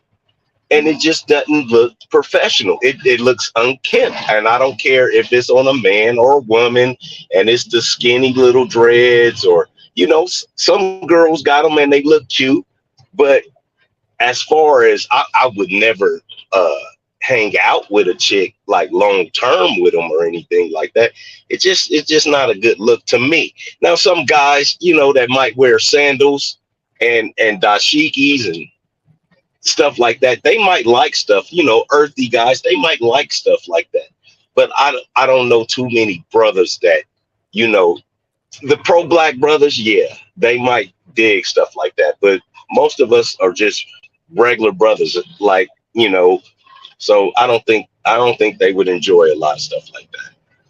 I got you. I take your word for it, brother. Anything else you want to add? No, I just came up to talk crap. You know me. Most definitely. I expected nothing less. All right, brother. So come back and see us. Michael, I think you were next. How are you doing today? I'm doing fine today, Demetra. How you doing today? Hopefully you're staying safe despite the power grid, power grid down. Despite the fact that power grid was down earlier, I'm glad you're feeling safe. I am. So what's on your mind? Thank you for that. Yeah, you're welcome. And butter, you look great today. Keep up Oh, the good thank work. you. You're welcome. Yeah, so I'm gonna say, yeah, I know, like, yeah. So with the Supreme Court striking down affirmative action, and I think this is very important. I mentioned in the comments that a lot of Asians don't understand the real American history, and they're complicit and dirty as white supremacists, as white people, because a lot of Asians worship white people as being at the top, meaning like Asians feel like they have nothing to offer um, at the table, and so it needed to happen. And a lot of people in my community, they're not very informed because they're too silos in what they do, and they don't understand. And the next time when Asians want to ask black people help, and I understand black people will say to them, "No, you guys can't come to us anymore because we did you guys we helped you guys so much so long. So please leave us alone because we need time to heal and recover."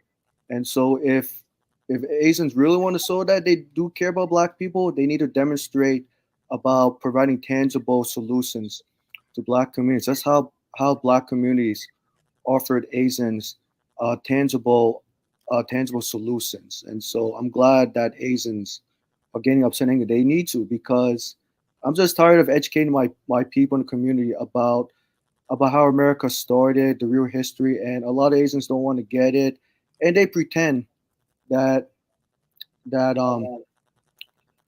it's full of sorts. But anyways, I'm just gonna ask this question. And so I meant to ask you, Demetra, and everybody in the comment section. So I said, I understand that black millennials are very tech savvy, right? And into business. So my question I asked is, if a lot of black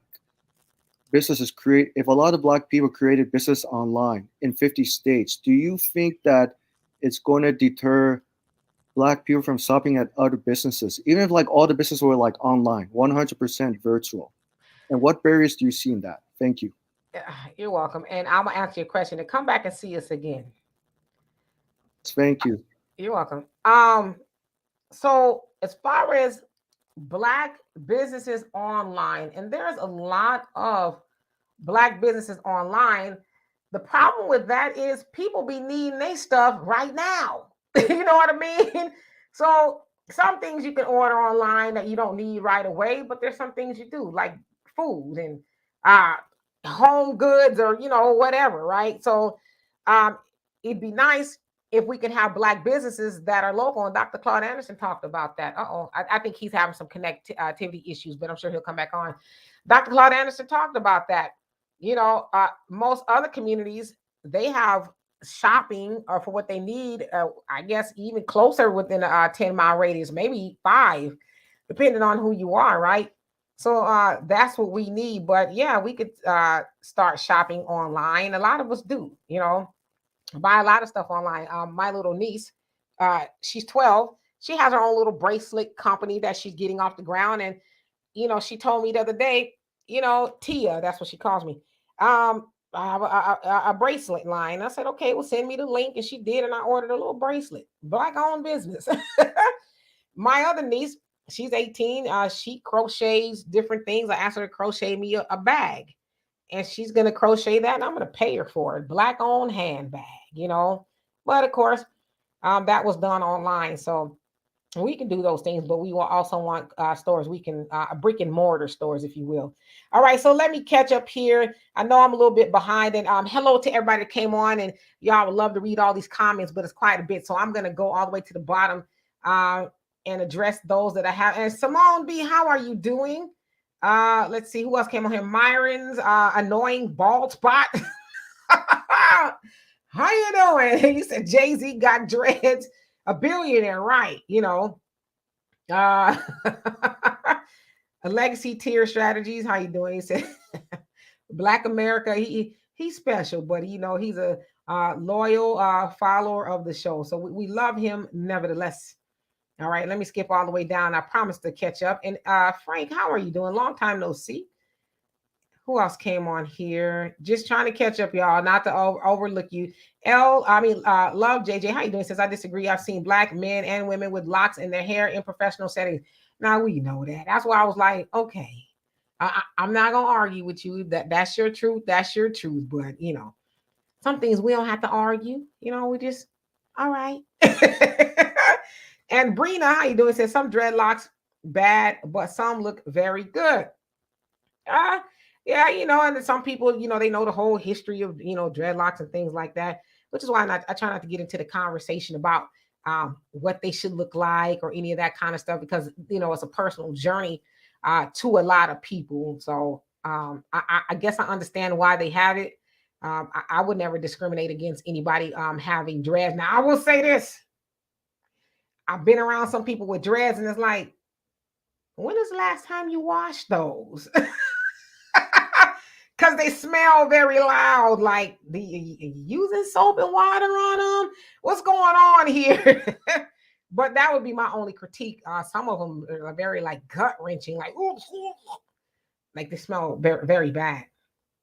And you don't even have to be up on them like that. It's just like, ooh. I probably got myself in trouble by saying that. But anyway, Monet says, did he just say he wouldn't hire someone who had dreads? Yeah, he said it. Simone says, that's what you've been conditioned to believe. You're talking about Black America. All right.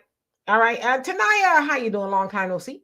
He says, honestly, we've seen how he looks in a live chat, and he should be the last person to criticize anyone honestly, see, you know what? I'm gonna just keep reading. I'm gonna just keep reading. Rashid, how you doing? He says, are we talking about Rasta dreads or the braids we call dreads? And see, that's a good point because that, as I said, some people it's a tradition and it means something to them. Some people are wearing them, and probably a lot of people now, because it's fashionable, right? So that's why I said I don't want to get into the dynamics of that because I don't really know a whole lot about it. Asha, how you doing? He says his hair looks like he looks like he likes hair that's riddled with lice. Y'all wild. Joanne says no because you like Becky's animal hair. Okay, let me skip on past those comments. Troy, how you doing? He said he needs to travel. Mr. Ernest, how you doing? He says the nation quotes the Bible more than the Quran. They know the true Christ. However, their founder is their idol. Self-hatred is our problem. No matter the faith, the evil eye. Hosea 4:6. My people were destroyed for the lack of knowledge and the rejection of truth. I don't think that people idolize Farrakhan. I don't see that, but I'm not going to argue against your opinion. Let me put the link back up in here. Again, you can find this link to come on YouTube. Please be brief in your commentary or your question so other people can come up and speak their piece or ask a question. Let's see here. Skipping down to S.A. Smith. He says, if they are neat, they do not look unkempt. It seems you are personally labeling what is professional based on preference, and that is why the Crown Act is useful. Okay. And Jacqueline, how you doing? You says no other MMM is at Million Man March, so I guess Farrakhan can't be of service. Why did he visit the Scientology? That's a lot to go into that that I personally don't have time to explain. But why are people distracted about them studying Scientology? Why is that a big deal? LS, give me one moment. Let me try to get these comments down just a little bit. All right. All right, so let's see here. Lala Papa, how you doing? It says Black First Money Room. Says there will never be another next time. Okay. Otis says Farrakhan is a non-threatening leader who is not going to upset white people. He's afraid of the government. That's why he found him a comfortable lane he can grow old in. Can you come on, click the link? I would love for you to come on and click the link because there's problems all in your statement. But come on, I'd love to have a conversation with you. Let's see here. Just trying to. And Mackie Samuel, how you doing? I'm just trying to acknowledge different people who have not acknowledged first, and then I promise you I'm gonna try my best to catch up. The president of Paraphernalia, how you doing? He says we are now on eBay. So your particular, I'll put you up so people can follow you. He said you are now on eBay. And Daryl always says, stop eating chop suey and support the black cleaners. Absolutely. Do we even have any black cleaners left? I would love to go to a black cleaners. I really would. We used to have so many back in the day. And Monet says, Dimitri, did you send the storm to me? Oh, I hear thunder and it's cloudy like it's about to rain. I didn't mean to. Okay, so y'all said y'all trying to sponsor me.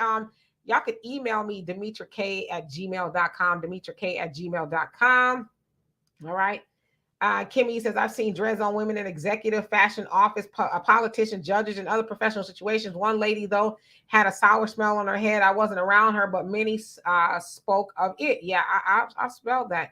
And Margaret says, my deceased husband loved it when I stopped relaxing my hair and wearing it natural. Yes, brothers say they like our natural hair.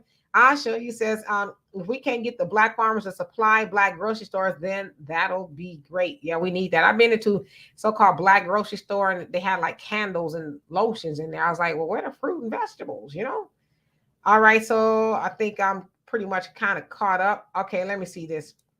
Brother Samuel says, generally, I do not watch the news, and lately I have been spending time with my grandson, but if affirmative action have been struck down, it really is not helpful to black people.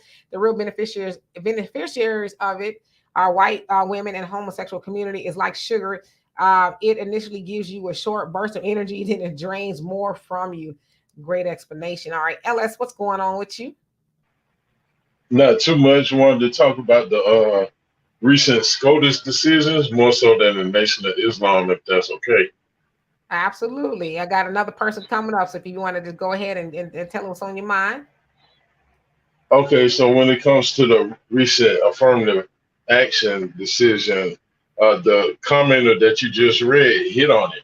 It's benefited white women more than it has benefited the black community as a whole. It served a purpose then, and ironically, it serves a purpose now. You know, those who call themselves the leaders of our community, see, I view it as this: civil rights, affirmative action, all that stuff is an indictment against the system, and that they made a failed attempt, whether intentionally or not, to remedy what was done in the past, whether you speak of slavery or Jim Crow. And with that said, we understand that, you know, there was another step to follow. And the next step is what a lot of people are talking about: reparations.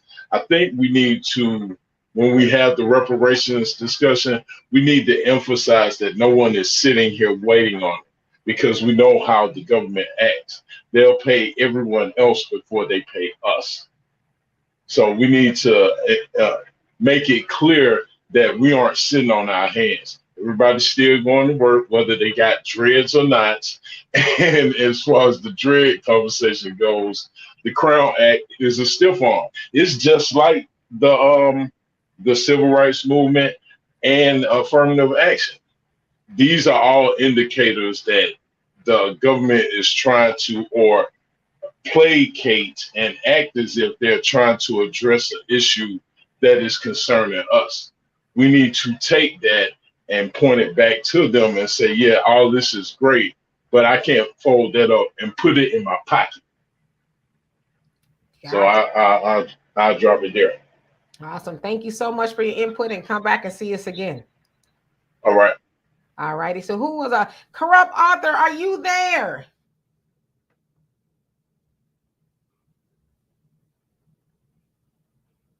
Hello, hello, hello. Corrupt? Brother Corrupt? You guys hear me now? Yes, we can hear you. Unmute yourself. You have to unmute yourself.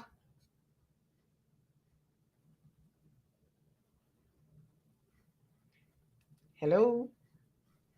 There you go. Okay. All right.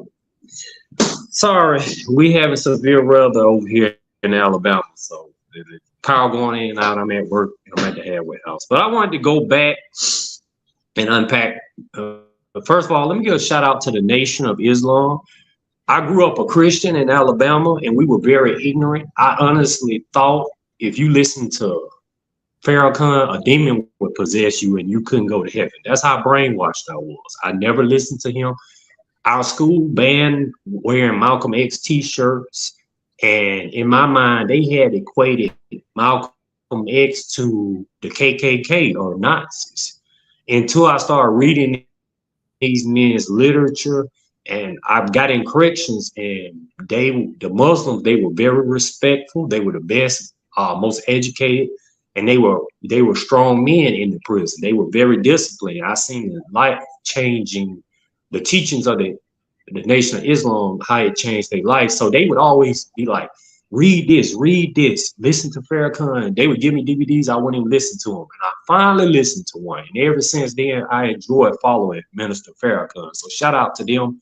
One thing about them, they are for Black people. I'm not be interested in becoming a Muslim, but they are allies and they want the best for our people here. And number two, let me go to this the comment Black American said on dreads.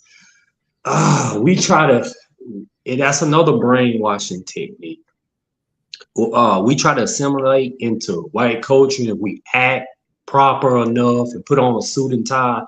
You know, that they could call Michelle Obama a a monkey. You can't assimilate more than Michelle Obama. So they're never gonna like us by trying to be them.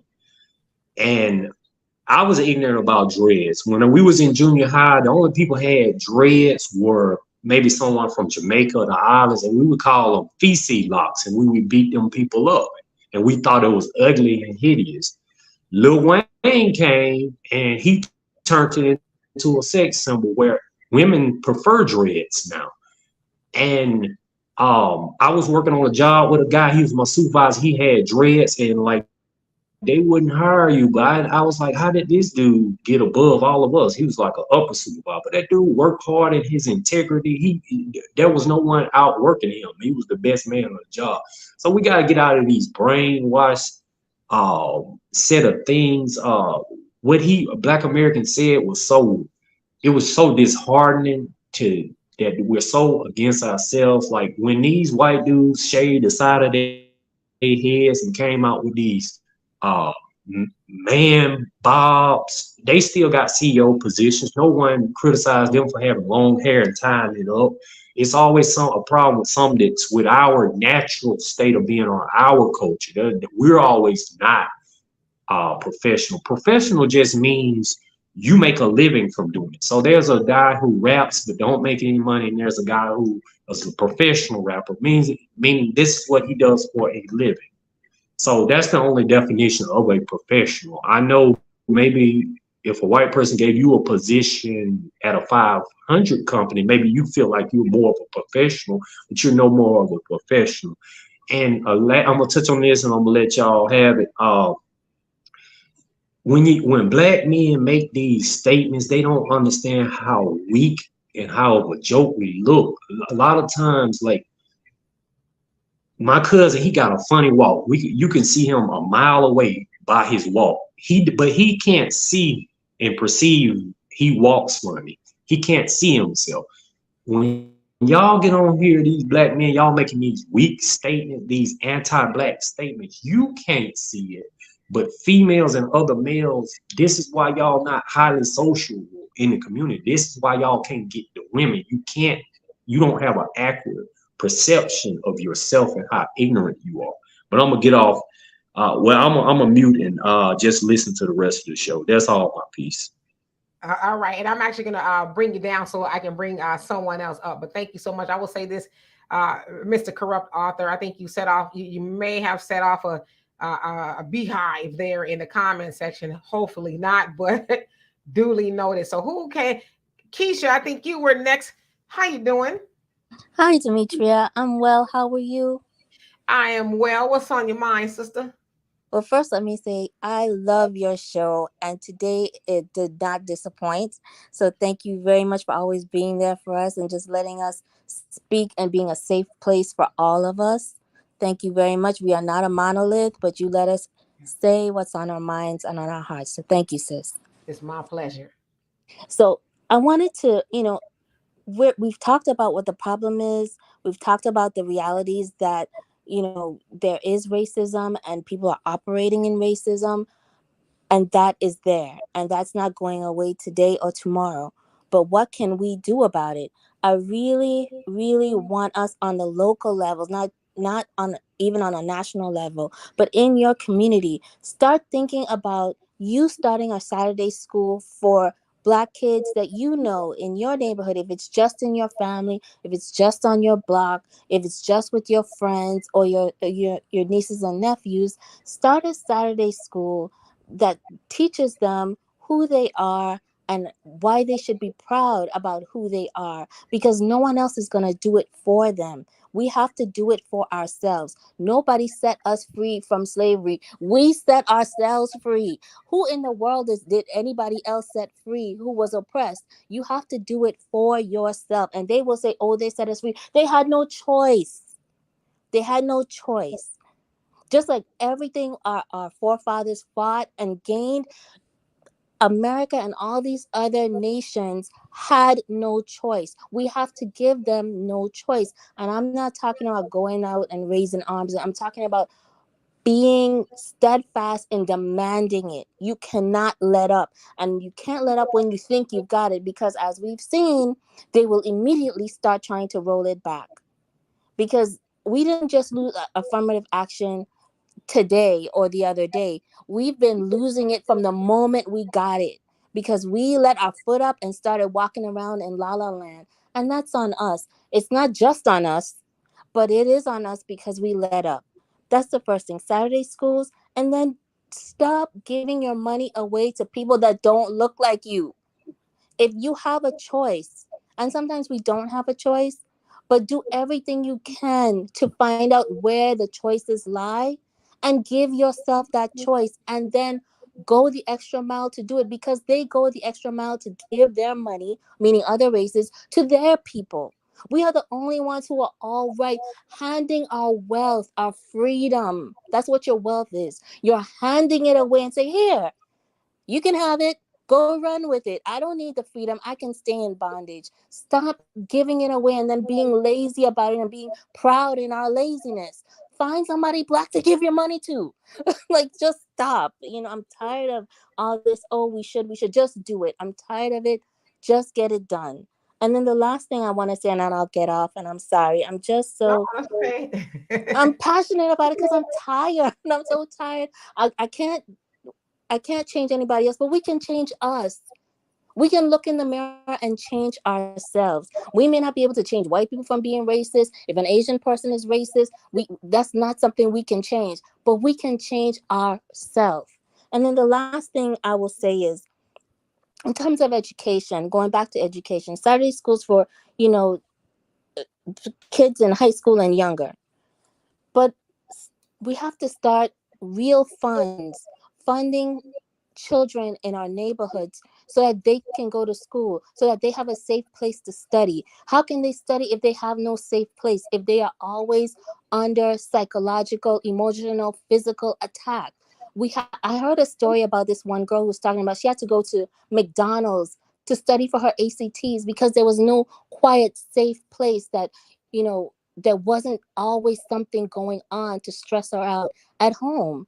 We have to create these spaces, not just for the children in your house, but for the children you see every day.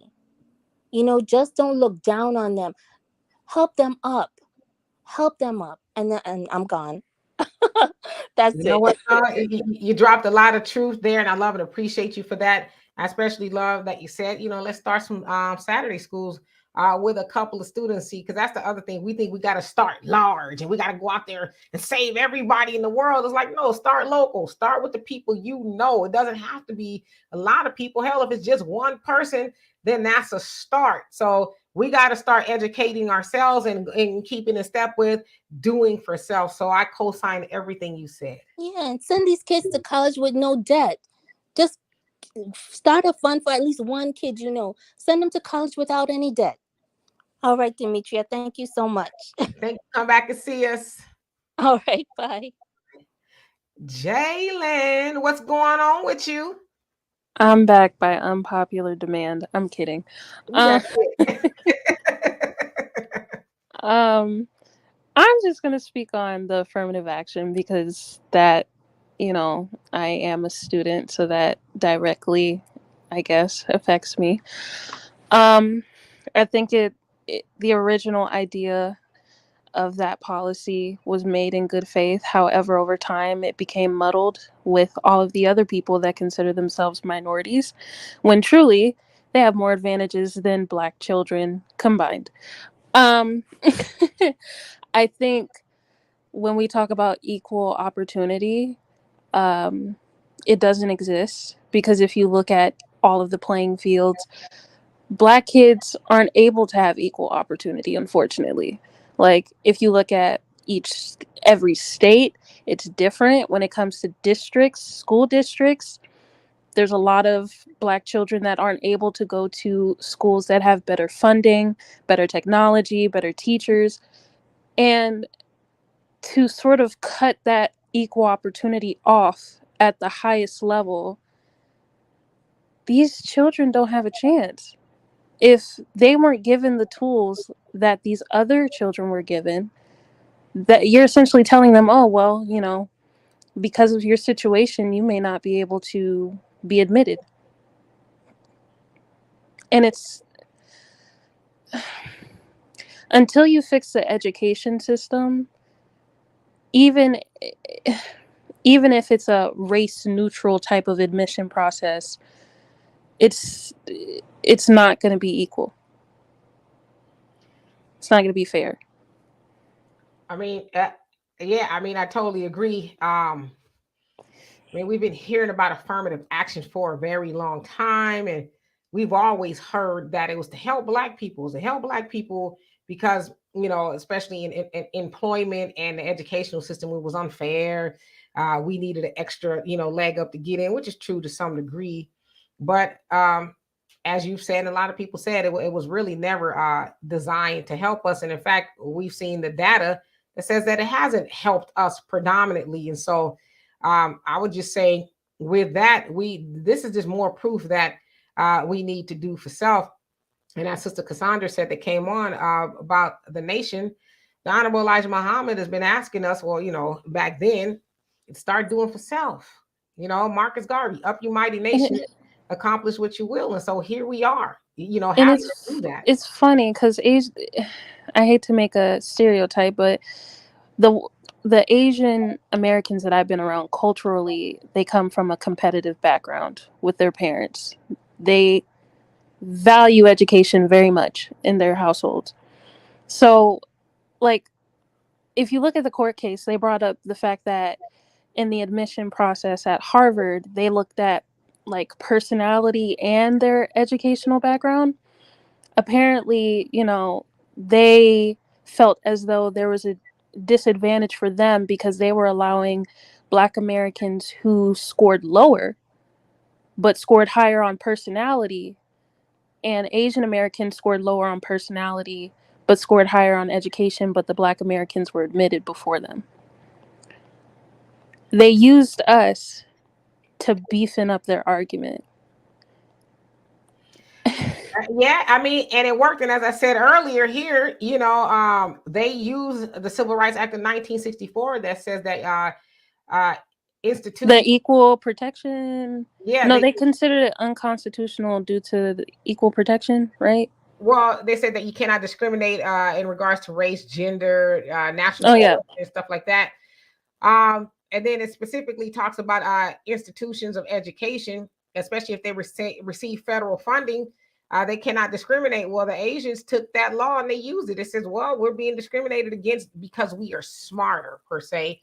And that's why we're not getting into these universities. And then, of course, the United States Supreme Court found it to be unconstitutional to admit people due to race, or I guess not admit them due to race. So they just actually use the law or the bill that we fought for our ancestors to their advantage.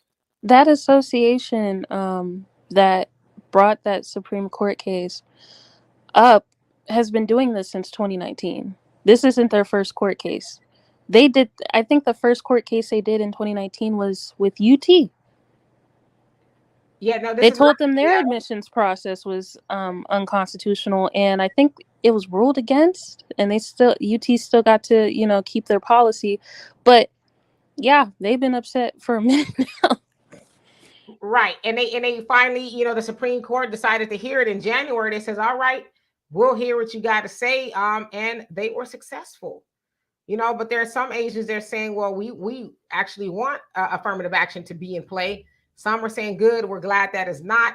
And as I said earlier, a lot of them are like, well, now we're going to be the scapegoat for getting rid of affirmative action when, in fact, many white people have been trying to get rid of affirmative action since it, you know, it got into existence. So they're saying now we're going to be used, but it's like, I don't know if y'all going to be used because you kind of signed up for it, right? You said we're not getting in because we're too smart. And now you got what you wanted. It's like, no, don't try to cry and say now you're gonna be using the scapegoat because that's what you wanted. So you got what you wanted now, and you know, but in all fairness, the Asians are getting everything they want. And now this I would imagine would be considered a very tough thing to overturn because it's failed so many times, right? But this time they were successful. So Yeah, they might be used as a scapegoat, but they kind of put the wheels in motion. So I don't know what else to say about that. Um, Easy, you said we have to understand that they do not want us to be equal with them. Facts. So they given the false smile impression of equal as you turn your back on the sabotage in full effect. And Jihad, how you doing? Jihad. I hope I said it right. Belly says colleges also look at extracurriculars like sports and clubs. That is true because a lot of times students think, oh, I just have to have a great GPA, and they're like, okay, well, what else can you do besides homework? Are you involved in any clubs or anything else you can add to say that you will be an asset to our institution? And a lot of times students are like, well, no, I just kind of went to class. And I'm like, all right, we're looking for a little bit more. Yeah, I was low key that student. Yeah, I don't know why guidance counselors don't say, hey, you kind of need to be involved in other stuff, because colleges, they look at that. What else will you be able to do here besides just go to school? Yeah. Mm-hmm. And our brother Samuel says the solution to all of our problems is our unity. It is more powerful than an atomic bomb. Yes, indeed. Son Kisser, he says, I bet they value education. It wasn't taught by colonizers and lied to. Yeah, but kind of on the other side of that, if we were speaking about the Asian community, for some reason, they feel like it's to their benefit to align themselves with white supremacists. I don't know if they're necessarily trying to be like them. I don't know, but it's like, it sure is a slap in the face to the community that made a lot of things possible for not just the Asian community, but everybody else's community. I mean, they did it off the backs, the blood, the sweat, and tears of Black people. But see, that's a wake-up call for us, because we are always helping everybody else. And still, we don't see the writing on the wall. Of course, 2024 is going to roll around the corner, the presidential election, and we're going to sign up again, line up to vote, for the Democrats, because we do disproportionately as Black voters. Let's just keep it a buck. And they'll continue to help everybody else. Now, we know we want reparations. You would think it'd be common sense that Black people say, okay, we've been voting this way since the 30s, because that's when we switch over, to the Democratic Party. We've gotten nothing specifically. Even in 2023, we're watching the party that we put in office help everybody else, even bringing immigrants into the, Black communities and Democratic ran communities, and setting them up very nicely and giving them amenities and all of that. We'll completely go in 2024 and do it again. I just actually came from like having a talk with a bunch of my friends, and we talked about the upcoming election, and they were like, well, the lesser of two evils. And I was like, but because I told them, I mean, why not pull your vote or pivot somewhere else? And they're saying, well, that's a waste of a vote. And I'm like, well, isn't a waste of a vote voting for someone you don't fully align with, that isn't doing anything for your community or you? Like nobody can name any type of policy Joe Biden has written to benefit Black people or be able to give back to the Black community. At least Trump tried. Like, I don't like Trump, honestly, but at least the Platinum Plan, he tried to come up with some little bit of sprinkle. He tried. Joe Biden has not.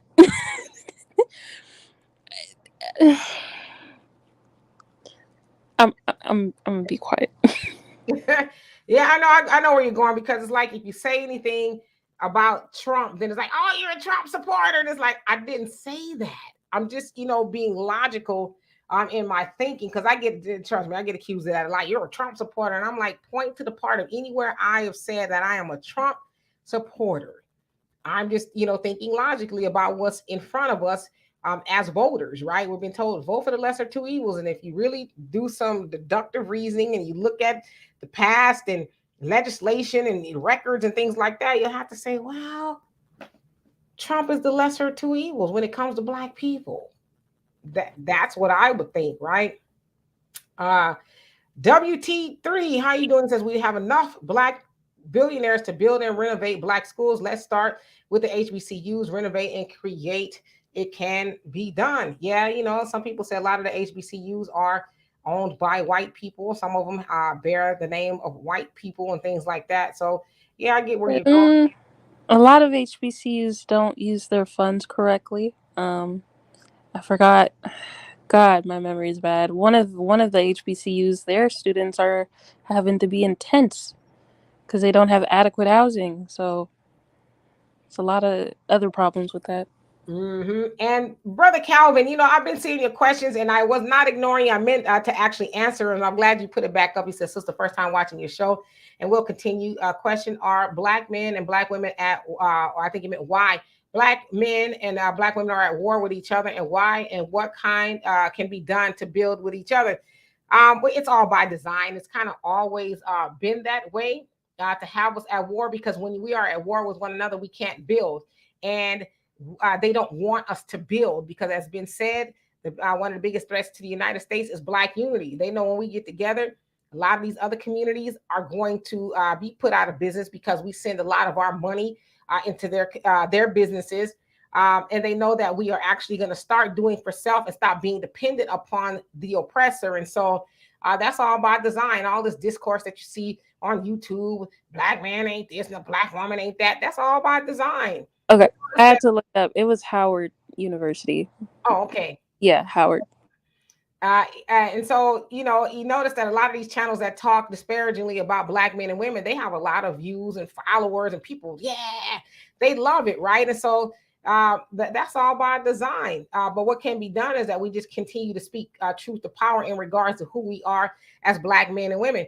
All Black women aren't bad. All Black men aren't bad. And I always say, I don't even think it's a lot of Black men and women that are bad. I just think there are some that get the limelight. They get all the focus and attention, and somehow we apply that to all Black men and women. See, there's a Black woman over there twerking. Black women ain't nothing, because look at, she's twerking. Or maybe it's like a lot more than one, but they try to make it seem like it's all Black women. Or look at that Black man. He, ain't doing this, that, and the other. And then somebody say, oh, well, look at all, I don't know what happened. All Black men act that way. So it's not all of us. So we need to speak truth to power. We know that there's good Black women out there. We know that there's good Black men out there. That's who we need to focus on. Now, the people who are degenerates, who do not want to do right, then we stop focusing on them, right? Let them go off to Ray Ray and Pookie land and Boom Quisha land or whatever. Let them do what they do, be dysfunctional, while the Black men and women that want to build and be something, we focus on that and we continue to build. Marcus Garvey said it. It's not a new idea. There are some in our community, when he was trying to take Black people to Liberia, there are some in our community that are no good here. And no doubt there'll be no good over there. So they must be left behind. But somehow that got lost in translation. And we've been trying to, I guess, save everybody. I liken it to this. Imagine somebody is drowning, right? And you have a life raft or something. And they're, oh, help, help. And then you throw the life raft out. And they're like, wait a minute, hold on. And they start swimming further away. And you're like, okay, wait, stop. You reel it back in. And then you throw it to reach them. And they're like, ha ha, just kidding. And they swim further and further away. And we keep throwing it out there. It's like, when do we just say, all right, fool, you don't want to be saved. You clearly want to drown. Do you? As Flip Wilson said on Uptown Saturday Night, bubbler, bubbler, bubbler. Okay? We're going to miss you, I guess. So the point that I'm making is, let's stop trying to save everybody. Let's get together with those good Black men and women who want to love each other, who want to build with one another, and let's do that. I was having a conversation with somebody today about white men and them marrying their women, whether they kind of want to or not. And he asked me, he says, do you think they marry their women more than Black men marry their women? I said, well, yeah, I think so. Statistically speaking, we know that's true. I said, because I kind of think, well, the white man, they don't have the issues that Black men have, but they know whether they like Becky or not. We're building. I'm going to marry you because we're going to build a legacy. We're going to leave some for these children and their children's children and so on and so forth. Of course, it's easier for them to do that. I'm not saying it's not. But Black people, we just gotten off track. We fight with each other and we don't see the value of staying together. We are so easily distracted. It's like, all right, there's a sister with a bigger booty than the one I'm with. All right, I'm gonna go over there, or there's a brother with a dollar more than the man I got, I'm with a guy, and I'm gonna go. So we just gotta just decide. We are going to stay together, whatever, right?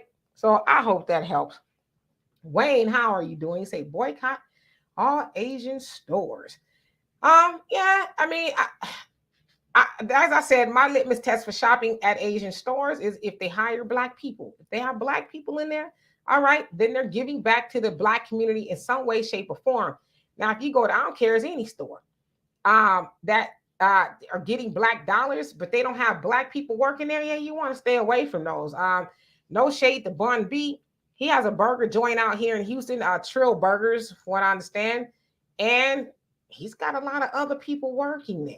Now, when I say other people, I mean other people besides Black people. And I find that kind of odd. I'm like, you're Black owned business, but you don't really have a lot of Black people in there working.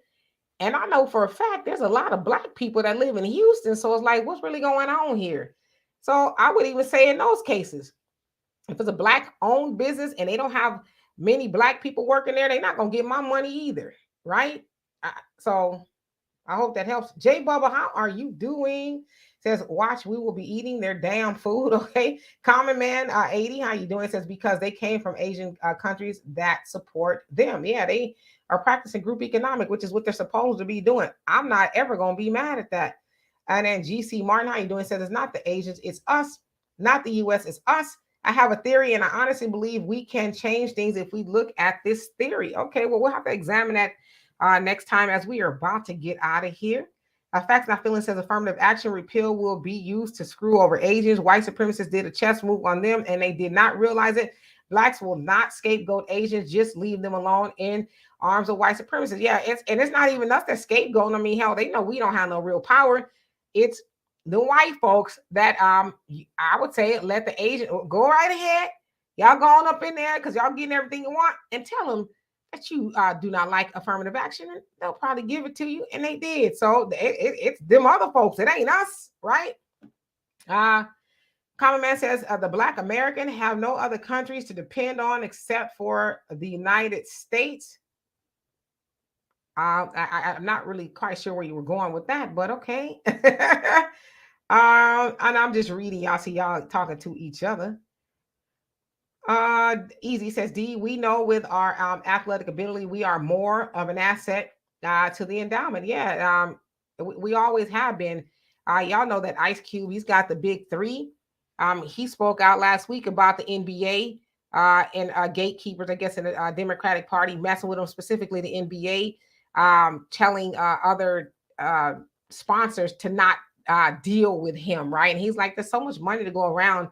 Why y'all hating on little old me? The NBA, you the big bad wolf, and you're threatened by me. So Ice Cube just needs more athletes to stand behind him. The NBA has predominantly Black players, but they're very quiet about that, which is not shocking but sad. Asha, you say now neither party is giving us reparations. No, they're not gonna give us nothing. But the Democrats, we can put the pressure on them. If you want anything else from us, you need to give us what we want, like you give everybody else what they want. It's really that simple. Love JJ. He says many Asians abroad whiten their skin, as with a lot of people, Black people and Indians. Vivek Ramaswamy, who is running for president on the GOP side, he's been accused of lightening his skin. Sister B says, I didn't vote for Biden and Harris. I regret voting for Hillary, but give into bullying from family never again. Yeah, I think that was the case with a lot of people, right? He was getting cut off if you didn't do it. Mr. Cool 80. It says, I'm not a Muslim, but nobody can tell me anything about Elijah Muhammad. Nothing comes close to what he did, past or present. You better believe it. WT3 says, Donald Trump is not it. Never said he was. Y'all crazy. Joe, how you doing? He says RFK Jr. for 2024. Yes, he is challenging Joe Biden for the Democratic ticket, which the incumbent is rarely challenged, but there's quite a few people like, yeah, Joe, you got to go. So RFK Jr. is one of them. He's 69 years old, so he's a little bit younger than Joe Biden. Legacy tier strategy says Ice Cube tried, but black folks ruined that too. You talking about the black contract of Black America? Yes, indeed. Let me skip down here. Black America says when you're the president, you have to think about everybody. I get that, but you think about everybody except for black people. You think about everybody except for the people who helped you get there. Y'all heard Joe Biden. Black people, you stood by me, and I'm gonna stand by you. So when is that gonna happen? How long do we gotta wait? He signed a whole bunch of stuff his first day in office for everybody else. Why we got to get in the back of the line? He's treating us like they had us at the back of the bus. When, Joe? When are you gonna stand by us? So I'm just really kind of debunking your everybody comment. I get it, but are we part of the everybody or are we not? I'm just asking. Asha, so you're asking me who do I support? I don't support anybody right now. I haven't really seen anybody that makes me want to go to the polls. However, if I have to go, at this point, it would be a protest vote. Now I won't say who I voted for. I will vote for, as I did not say who I voted for the last time. It's a mystery. I just know that it was neither Trump or Biden. Of course, people say, "Well, you're helping the Republicans or whatever." It's like, not really. WT3 says neither one did nothing for black folks. Turn to God. He doesn't look at the color of your skin. You know what? I like that. I like that. All right. So, yeah, Mr. Cool 80, don't look to celebrities for anything. Malcolm told us this already. Stop being stiff-necked. You're absolutely correct. All right, moving right on down. Monet says, is Kanye running again? I think Kanye is busy. Think he's about to try to launch some more shoes. Have y'all seen those sock shoes he's been walking around in? Pretty interesting. I wonder how they feel on your feet. Kind of flat there, right? Kimmy says, where Biden just got an honorary diploma. Yeah, from Howard. He sure did. All right, so let me skip down. I apologize, y'all. I would love to read all of your comments. Godspeed. How you doing? It says Democrats had the House, they had the Senate, and did nothing with the power and could have dealt with student loans that didn't. If they lose in 2024. You're absolutely right. They did not want to do that. Hello, love. He says we try to make each other feel bad through extreme measures, and we need to stop doing that. See, GC says it's not, never has been for the lesser two evils. It's always about voting for best guy offered at election. Yeah, but best guy for who? For everybody else or for us too? You know? Okay. Only Pamela's Way says absolutely. And Marcus Garvey was correct. Yes, indeed. Facts Not Feelings said, I learned today that the CIA owns over 70 published houses, magazines, news wires, and many others they financed since the 1950s, not to mention YouTube channels that push anti-Black male rhetoric. That doesn't shock me at all. And the corrupt author, he says, we have enough common people calling for Black billionaires to fix our problems, but we have enough common folks to fund our solutions. You said a word right there. All right, so let me see here. You're welcome, Calvin. All right, y'all. So I'm just looking to see if anybody else has come on here that I have not acknowledged. I wish I could read all of your comments, but I cannot. You guys are really commenting. I love and appreciate you all for that. Thank y'all so much. Deborah Trine says, seriously, Black voter suppression, encouraging Black people not to vote or cast protest votes. This is how we got Trump, who put 3 Supreme Court white supremacists on the court. Now they're rolling back hard fought and won human rights. Yeah, but you know, the Democrats, they could have done that when they had the opportunity to do it as well. So I don't know. You know, that's not our fault though. See, people try to make it seem like it's Black people's fault that, you know, Trump got 2 white supremacists in. It's not our fault. You can't ask us to keep voting for nothing. I think that's abuse. It's voter abuse. Did we ever talk about that? Voter abuse. It's voter abuse to keep asking Black people to show up to the polls to help the Democrats, help everybody else. When do we just say, I'm not doing it anymore? Like I said, you wouldn't walk into a store and say, I'm coming to buy some red shoes. And the store tells you, we ain't got no red shoes, but we got blue shoes. Buy those. You say, well, no, I came in here for some red shoes. We got blue shoes. You could buy those. Are you going to buy those shoes or are you going to buy the shoes you came in there to get? You're going to buy the shoes you came there to get, and if they don't have it, you're going to leave. You're not going to leave your money there. So why would I go into the booth and continue to vote for nothing? If I go into the booth, I want to vote for somebody who's going to give me something as a voter, as what they call an American citizen in this country, like they give everybody else something.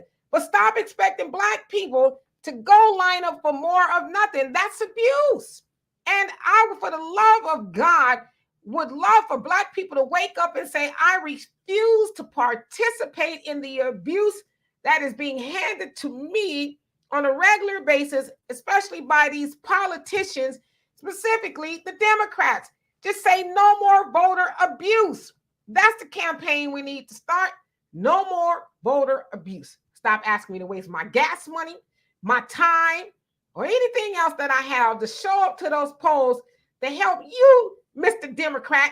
Go help the Asians, the Hispanics, the Afghans, and everybody else in between, the Ukrainians. They get more help than what Black people have gotten. So why should I keep showing up for that? And y'all keep, and I know, and listen, I'm not, Deborah, this is not to you. Trump is not the boogeyman of Black people. That is what they have done. They've used Trump to scare the bejesus out of Black people because, for one, they know we ain't gonna research. They know we're not gonna do it. They know, and I hate to say it, and y'all gonna get mad, not all of us, but a lot of us are politically immature, and we do not read past the talking points of your Roland Martins or your Mark Lamont Hills or your Jamel Hills or your anybody else who's a Black pundit and a lapdog for the Democrats. They know we're going to take them at their word. Roland Martin said to protect the Asian hate crime bills for you too. But he know you ain't going to go read it. Because if you read it, the first 4, 5, 6 paragraphs say Asian Americans, Pacific Islanders. It don't say nothing about everybody else or Black people. So we have to decide. I'm not going to be abused by the Democrats anymore. I'm not going to allow them to scare me with Trump, because Black people have been catching hell long before Trump got into office. But they because they know we forget. We have selective memory. We'll forget about all the horrors that were exacted upon Black people before Trump got into office, and won't even focus on the legislation, the real horror that happened to Black people under Joe Biden with his 50 plus years being in Washington. But Black people will fight you tooth and nail. Well, he's sorry. He made a mistake. Oh, that's not who he is. People change. That just chaps my hide. When I hear Black people defend Joe Biden, he's changed. Change how? Well, he ain't like that no more. How? Because he told you? Or is he showing you ain't like that? Because you know how he can show us he ain't like that? Write a check, JoJo. Write a check.